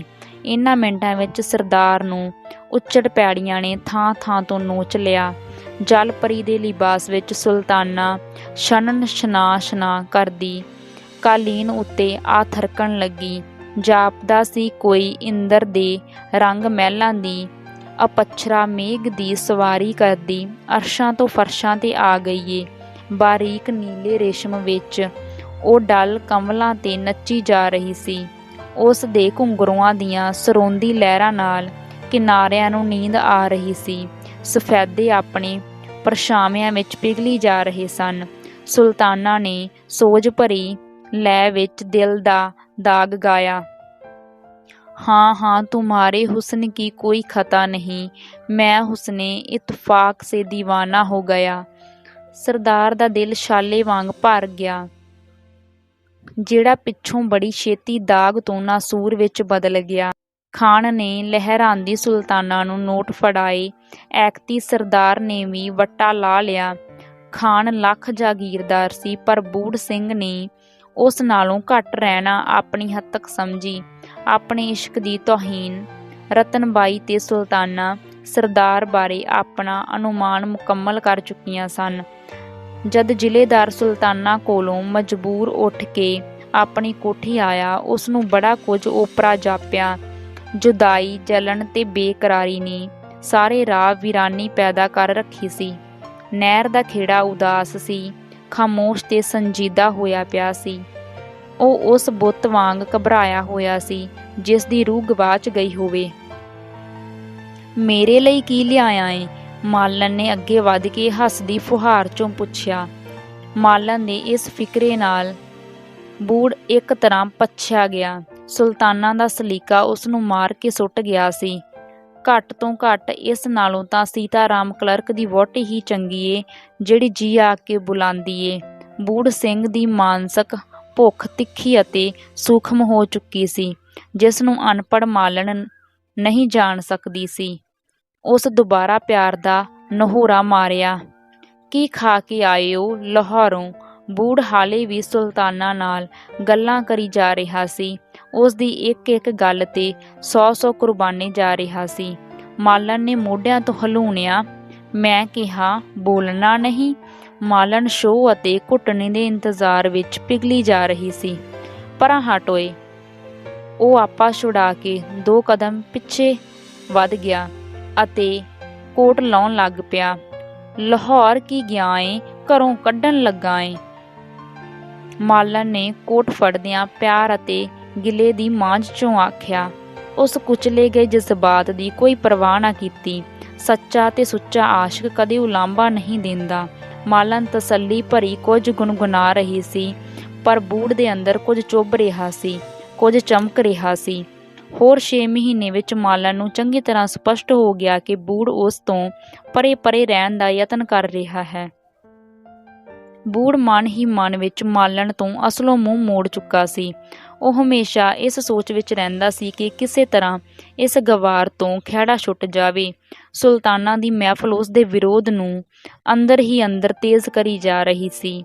ਮਾਲਣ ਦੀ ਰੱਤ ਮੁੜ ਉਹਨਾਂ ਸੋਚਾਂ ਨੇ ਚੂਸਣੀ ਸ਼ੁਰੂ ਕਰ ਦਿੱਤੀ, ਜਿਹੜੀਆਂ ਕਦੇ ਉਸ ਲਈ ਵਿਆਹੀ ਜਾਣ ਪਿੱਛੋਂ ਹੀ ਜੋਕਾਂ ਬਣ ਗਈਆਂ ਸਨ। ਅੜਿਆ, ਉਦੋਂ ਤਾਂ ਇਹਨਾਂ ਆਪ ਨਹੀਂ ਮੰਨਿਆ ਸੀ, ਪਰ ਹੁਣ ਭਲਾ ਬਾਬਾ ਜੀ ਨਾ ਮੇਰੀ ਰਈ ਕਰਨਗੇ। ਹੁਣ ਤਾਂ ਇਹ ਉਹਨਾਂ ਤੋਂ ਪਰਵਾਰੇ ਵੀ ਵਿਆਹ ਕਰਵਾ ਸਕਦੇ ਹਨ। ਮੈਂ ਕੀ ਕਰੂੰਗੀ? ਹੁਣ ਤਾਂ ਰੱਬ ਹੀ ਰਾਖਾ ਏ। ਅਜਿਹੀ ਖਿੱਚੋਤਾਣ ਸਮੇਂ ਔਰਤ ਵਧੇਰੇ ਪਿਆਰ ਜਤਾ ਕੇ ਮਰਦ ਨੂੰ ਜਿੱਤ ਲੈਣ ਦਾ ਯਤਨ ਕਰਦੀ ਹੈ, ਪਰ ਮਰਦ ਉਲਟਾ ਖਿੱਚ ਉੱਠਦਾ ਹੈ ਤੇ ਨਫ਼ਰਤ ਦਾ ਪਾੜ ਤੰਗ ਹੋਣ ਦੀ ਥਾਂ ਹੋਰ ਚੌੜਾ ਹੁੰਦਾ ਜਾਂਦਾ ਹੈ। ਮਾਲਣ ਦੁਰਕਾਰੇ ਜਾਣ ਉੱਤੇ ਹੰਝੂ ਭਰ ਲੈਂਦੀ ਤੇ ਰੋਣੀ ਸੂਰਤ ਵੇਖ ਕੇ ਜ਼ਿਲ੍ਹੇਦਾਰ ਦਾ ਗੁੱਸਾ ਬਸ ਜਵਾਲਾ ਹੀ ਬਣ ਜਾਂਦਾ। ਕਿੱਥੋਂ ਮੇਰੇ ਪੱਲੇ ਪੱਥਿਆ ਘੋਗਾ ਪੈ ਗਿਆ। ਉਹ ਹੁਣ ਮਾਲਣ ਦੇ ਅਨਪੜ੍ਹ ਹੋਣ ਨੂੰ ਦੂਣਾ ਚੌਣਾ ਕੋਸਦਾ ਤੇ ਨਿੱਤ ਨਵੇਂ ਬਹਾਨੇ ਨਾਲ ਉਸ ਨੂੰ ਸਾੜਦਾ। ਮਾਲਣ ਵੱਸ ਲੱਗਦੀ ਉਸ ਦੇ ਸਾਹਮਣੇ ਰੋਂਦੀ ਨਹੀਂ ਸੀ, ਪਰ ਪੀੜ ਤਾਂ ਅਖੀਰ ਪੀੜ ਹੀ ਹੈ। ਜੇ ਰੋਇਆਂ ਬਾਹਰ ਨਾ ਨਿਕਲੇਗੀ ਤਦ ਅੰਦਰ ਨਾਸੂਰ ਬਣੇਗੀ। ਚਿੰਤਾ ਖਾਧੀ ਮਾਲਕ ਨੂੰ ਕੁਝ ਇਸ ਤਰ੍ਹਾਂ ਮਹਿਸੂਸ ਹੋਇਆ ਜਿਵੇਂ ਹਨੇਰਾ ਠੋਸ ਰੂਪ ਧਾਰ ਕੇ ਉਸ ਨੂੰ ਚਫੇਰਿਓਂ ਘੁੱਟੀ ਜਾ ਰਿਹਾ ਹੈ। ਪੇਕੀ ਕੁੜੀ ਪਲ ਕੇ ਜਵਾਨ ਹੁੰਦੀ ਹੈ ਤੇ ਸਹੁਰੇ ਆਪਣਾ ਘਰ ਬਣਾ ਕੇ ਜ਼ਿੰਦਗੀ ਦੇ ਚੰਗੇ ਤੇ ਮਾੜੇ ਦਿਨ ਪੂਰੇ ਕਰਦੀ ਹੈ। ਸਹੁਰਿਆਂ ਦੇ ਔਖੇ ਦਿਨਾਂ 'ਚ ਉਸ ਨੂੰ ਪੇਕੇ ਤੇ ਸੁਖਿਆਰਾ ਬਚਪਨ ਯਾਦ ਆਉਣੇ ਅਵੱਸ਼ ਹੋ ਜਾਂਦੇ ਹਨ। ਮਾਲਣ ਦੇ ਮਾਂ-ਬਾਪ ਉਸ ਦੇ ਵਿਆਹ ਤੋਂ ਪਹਿਲਾਂ ਹੀ ਮਰ ਚੁੱਕੇ ਸਨ। ਇੱਕੋ ਇੱਕ ਵੱਡਾ ਭਰਾ ਸੀ ਜਿਹੜਾ ਉਸ ਨੂੰ ਬੇਹੱਦ ਪਿਆਰ ਕਰਦਾ ਸੀ। ਭਰਾ ਤਾਂ ਮੈਨੂੰ ਤੱਤੀ ਵਾਰ ਨਹੀਂ ਲੱਗਣ ਦੇਵੇਗਾ, ਪਰ ਭਰਜਾਈ, ਉਸ ਬਿਗਾਨੀ ਧੀ ਦਾ ਕੀ ਪਤਾ ਕਿਵੇਂ ਵਰਤਾ ਕਰੇ। ਨਹੀਂ, ਉਸ ਆਪਣੇ ਆਪ ਸਿਰ ਮਾਰਿਆ। ਕਿਸੇ ਠੀਕ ਹੀ ਆਖਿਆ ਏ, ਪੇਕਿਆਂ ਦੇ ਫੁੱਲਾਂ ਨਾਲੋਂ ਸਹੁਰਿਆਂ ਦੇ ਕੰਡੇ ਚੰਗੇ। ਇਹਨਾਂ ਦਿਨਾਂ 'ਚ ਉਸ ਦਾ ਜੀ ਬੇਹੱਦ ਭੈੜਾ ਰਹਿੰਦਾ ਸੀ। ਦੁਪਹਿਰੇ ਹਲਕੇ ਜਿਹੇ ਬੁਖਾਰ ਪਿੱਛੋਂ ਉਸ ਨੂੰ ਉੱਪਰ ਛਾਲ ਆ ਗਈ। ਉਸ ਨੂੰ ਪਈ ਵੇਖ ਬੂੜ ਪੁੱਛਿਆ, ਕੀ ਗੱਲ ਏ? ਥੋੜ੍ਹੀ ਢਿੱਲੀ ਹਾਂ। ਚੱਲ ਤੈਨੂੰ ਪੇਕੀ ਛੱਡ ਆਵਾਂ। ਨਹੀਂ, ਮੈਂ ਆਥਣ ਤੱਕ ਤਕੜੀ ਹੋ ਜਾਵਾਂਗੀ। ਜੇ ਬਿਮਾਰ ਹੋ ਗਈ, ਮੇਰੀ ਜਾਨ ਨੂੰ ਕੋਈ ਵਕਤ ਖੜਾ ਕਰੇਂਗੀ। ਮੈਂ ਤੈਨੂੰ ਕਿਵੇਂ ਸਾਂਭਾਂਗਾ? ਚੱਲ। ਬੂੜ ਦੀਆਂ ਭਵਾਂ ਵਿਚਕਾਰ ਉੱਪਰੋਂ ਹੇਠਾਂ ਨੂੰ 3 ਲਕੀਰਾਂ ਸ਼ਿਵਜੀ ਦਾ ਤਰਸ਼ੂਲ ਬਣਾਇਆ ਹੋਇਆ ਸੀ। ਉਹ ਛੱਡ ਆਉਣ ਦੀ ਇੱਕ ਤਰ੍ਹਾਂ ਤੁਲਿਆ ਹੋਇਆ ਸੀ। ਨਹੀਂ, ਮੈਂ ਠੀਕ ਹਾਂ, ਜਾਣ ਦੀ ਕੋਈ ਲੋੜ ਨਹੀਂ। ਮਾਲਣ ਔਖੀ ਹਾਲਤ ਵਿੱਚ ਹੀ ਉੱਠ ਕੇ ਬਹਿ ਗਈ। ਇਸ ਹਾਲਤ ਵਿੱਚ ਮੈਂ ਤੈਨੂੰ ਰੱਖ ਵੀ ਨਹੀਂ ਸਕਦਾ ਤੇ ਤੈਨੂੰ ਰੱਖਣਾ ਵੀ ਨਹੀਂ। ਬੂੜ ਸਿੰਘ ਨੇ ਮਹੀਨਿਆਂ ਤੋਂ ਰੋਕੀ ਗੱਲ ਨੂੰ ਮੂੰਹ ਪਾੜ ਕੇ ਕਹਿ ਦਿੱਤਾ। ਮਾਲਣ ਸਮਝਦੀ ਤਾਂ ਸਭ ਕੁਝ ਸੀ, ਪਰ ਉਹ ਉਸ ਨੂੰ ਇਹ ਆਸ ਬਿਲਕੁਲ ਨਹੀਂ ਸੀ ਇਸ ਤਰ੍ਹਾਂ ਬਿਮਾਰ ਹਾਲਤ ਵਿੱਚ ਘਰੋਂ ਕੱਢੇਗਾ। ਉਸ ਚੁੱਪ ਹੋ ਜਾਣ ਵਿੱਚ ਹੀ ਬਚਾ ਸਮਝਿਆ। ਜੇ ਬਾਹੋਂ ਫੜ ਕੇ ਹੀ ਕੱਢਣ ਲੱਗਾ ਫਿਰ ਦੇਖੀ ਜਾਵੇਗੀ। ਪਰ ਉਸ ਦਾ ਅੰਦਰ ਬਾਹਰ ਕੰਬੀ ਜਾ ਰਿਹਾ ਸੀ। ਬੂੜ ਖੁਦ ਹੀ ਦੁਬਦਤ ਦ੍ਰਿਸ਼ ਨਹੀਂ ਵੇਖ ਸਕਦਾ ਸੀ। ਉਹ ਬਾਹਰ ਨੂੰ ਗਿਰਦਾਵਰੀ ਕਰਨ ਤੁਰ ਗਿਆ। ਉਸ ਦੇ ਚਲੇ ਜਾਣ ਪਿੱਛੋਂ ਮਾਲਣ ਨੇ ਖੁੱਲ੍ਹ ਕੇ ਸਾਹ ਲਿਆ। ਇੱਕ ਵਾਰ ਤਾਂ ਮਨਾ ਬਲਾ ਟਲ ਗਈ, ਪਰ ਹੈ ਰੱਬ ਹੀ ਬਚਾਉਣ ਵਾਲਾ। ਐਨ ਉਸ ਸਮੇਂ ਜਦੋਂ ਹਨੇਰੇ ਨੇ ਉਸ ਦੀ ਸੰਘੀ ਮਜ਼ਬੂਤੀ ਨਾਲ ਦਬਾ ਲਈ ਸੀ ਤੇ ਉਸ ਦਾ ਗੋਰਾ ਸੂਹਾ ਰੰਗ ਕਾਲਾ ਪੈਣਾ ਸ਼ੁਰੂ ਹੋ ਗਿਆ ਸੀ, ਕੁਦਰਤ ਦੇ ਠੋਸ ਚਾਨਣ ਨੇ ਇੱਕ ਹੀ ਝਟਕੇ ਨਾਲ ਹਨੇਰੇ ਦੀ ਜੰਜੀਰ ਕੜੀ ਕੜੀ ਕਰਕੇ ਰੱਖ ਦਿੱਤੀ। ਸ਼ਕੁੰਤਲਾ ਨੌਕਰ ਮੁੰਡੇ ਤੋਂ ਥੋੜ੍ਹੀ ਢਿੱਲੀ ਸੁਣ ਕੇ ਖਬਰ ਨੂੰ ਆਈ। ਮਾਲਣ ਨੇ ਉਸ ਨੂੰ ਆਉਂਦੀ ਵੇਖ ਰੋਣ ਥੰਮ ਲਿਆ ਤੇ ਆਪਣੀ ਹਾਲਤ ਨੂੰ ਸਾਵੀਂ ਕਰਨ ਦੀ ਕੋਸ਼ਿਸ਼ ਕੀਤੀ। ਸ਼ਕੁੰਤਲਾ ਬਿਮਾਰੀ ਦੀਆਂ ਇਲਾਮਤਾਂ ਸੁਣ ਕੇ ਮੁਸਕਾਈ ਤੇ ਉਸ ਨੂੰ ਮੋਢਿਆਂ ਤੋਂ ਹਿਲਾਉਣ ਦੀ ਬੋਲੀ, ਬਸ ਹੁਣ ਦਿਨ ਗਿਣਨੇ ਸ਼ੁਰੂ ਕਰ ਦੇ। ਠੀਕ ਇਹ ਬਿਮਾਰੀ ਮਾਲਣ ਨੂੰ ਮਸੀਹਾ ਬਣ ਕੇ ਆਈ ਤੇ ਉਸ ਦੇ ਫਰਕਦੇ ਅੰਗਾਂ 'ਚੋਂ ਖੁਸ਼ੀ ਗੁਲਾਬ ਬਣ ਬਣ ਖਿੜ ਉੱਠੀ। ਸਿਪ 'ਚ ਆਏ ਮੋਤੀ ਦਾ ਜ਼ਿਕਰ ਉਸ ਬੂੜ ਸਿੰਘ ਕੋਲ ਜਾਣ ਕੇ ਨਾ ਕੀਤਾ, ਸਗੋਂ ਉਹ ਪਹਿਲੋਂ ਆਪੋਂ ਤਸੱਲੀ ਕਰਨਾ ਚਾਹੁੰਦੀ ਸੀ। ਪੂਰੇ 1.5 ਮਹੀਨੇ ਪਿੱਛੋਂ ਉਸ ਬੂੜ ਨੂੰ ਦੱਸ ਦਿੱਤਾ। ਉਸ ਦਾ ਖਿਆਲ ਸੀ ਉਹ ਖੁਸ਼ ਹੋਵੇਗਾ ਤੇ ਮੈਨੂੰ ਲక్ష్ਮੀ ਸਮਝਦਿਆਂ ਅਗਲੇ ਪਿਛਲੇ ਸਭ ਗਿਲੇ ਭੁਲਾ ਕੇ ਬਾਹਾਂ 'ਚ ਲੈ ਲਵੇਗਾ। ਮੈਂ ਨਿਗੂਣੀਆਂ ਸ਼ੱਕਾਂ ਤੋਂ ਹਮੇਸ਼ਾ ਹਮੇਸ਼ਾ ਲਈ ਛੁੱਟ ਜਾਵਾਂਗੀ। ਪਰ ਖੁਸ਼ਖਬਰੀ ਸੁਣ ਕੇ ਬੂੜ ਪੀਲਾ ਪੈ ਗਿਆ। ਉਸ ਸੋਚਿਆ, ਤਦ ਮੇਰੇ ਇਰਾਦਿਆਂ ਅੱਗੇ ਇੱਕ ਹੋਰ ਕੰਧ ਆ ਖਲੋਤੀ। ਉਹ ਕੁਝ ਨਾ ਬੋਲਿਆ ਤੇ ਦਫ਼ਤਰ ਚਲਿਆ ਗਿਆ। ਮਾਲਣ ਹੋਰ ਉਦਾਸ ਪੈ ਗਈ। ਰੱਬ ਜਾਣੇ ਕੀ ਕਰਮ ਮਾੜੇ ਕੀਤੇ ਐ, ਖੁਸ਼ੀ ਦੀ ਘੜੀ ਵੀ ਸੁਣਾਉਣੀ ਬਣ ਕੇ ਮਿਲਦੀ ਹੈ। ਇੱਕ ਹਫ਼ਤੇ ਪਿੱਛੋਂ ਬੂੜ ਸਿੰਘ ਨੇ ਉਸ ਨੂੰ 4 ਪੁੜੀਆਂ ਲਿਆ ਕੇ ਦਿੱਤੀਆਂ। ਇਹਨਾਂ ਨੂੰ ਗਰਮ ਪਾਣੀ ਨਾਲ ਆਥਣ ਸਵੇਰੇ ਕਰਕੇ ਲੈ ਲੈ, ਹਕੀਮ ਆਖਦਾ ਸੀ ਮੁੰਡਾ ਹੀ ਹੋਵੇਗਾ। ਜਦ ਮਾਲਣ ਨੇ ਪਹਿਲੀ ਪੁੜੀ ਲਈ 2-3 ਘੰਟੇ ਪਿੱਛੋਂ ਦਰਦ ਸ਼ੁਰੂ ਹੋ ਗਿਆ। ਸ਼ਕੁੰਤਲਾ ਨੇ ਉਸ ਦਾ ਹੌਲੀ ਹੌਲੀ ਪੇਟ ਮਲ ਦਿੱਤਾ, ਪਰ ਉਸ ਦਾ ਅੰਦਰ ਆਥਣ ਤੱਕ ਚਸਕਦਾ ਹੀ ਰਿਹਾ। ਉਹ ਪੁੜੀਆਂ ਦਾ ਮਤਲਬ ਚੰਗੀ ਤਰ੍ਹਾਂ ਸਮਝ ਗਈ। ਉਸ ਦੇ ਦਿਮਾਗ 'ਚ ਵੀ ਨਹੀਂ ਆਇਆ ਸੀ ਬੂੜ ਸਿੰਘ ਜਿਸ ਗੁਰੂ ਗ੍ਰੰਥ ਸਾਹਿਬ ਦੀ ਹਜ਼ੂਰੀ ਵਿੱਚ ਸਾਥ ਨਿਭਾਉਣ ਖਾਤਰ ਬਰਾਬਰ ਮੱਥਾ ਟੇਕਦਾ ਸੀ, ਐਨਾ ਬੇਤਰਸ ਤੇ ਕਮੀਨਾ ਵੀ ਹੋਵੇਗਾ। 2 ਦਿਨਾਂ ਪਿੱਛੋਂ ਜਦ ਆਸ ਮੁਤਾਬਕ ਕੋਈ ਘਟਨਾ ਨਾ ਵਾਪਰੀ, ਬੂੜ ਨੂੰ ਸ਼ੱਕ ਪੈ ਗਈ। ਪੁੜੀਆਂ ਖਾਧੀਆਂ ਨਹੀਂ?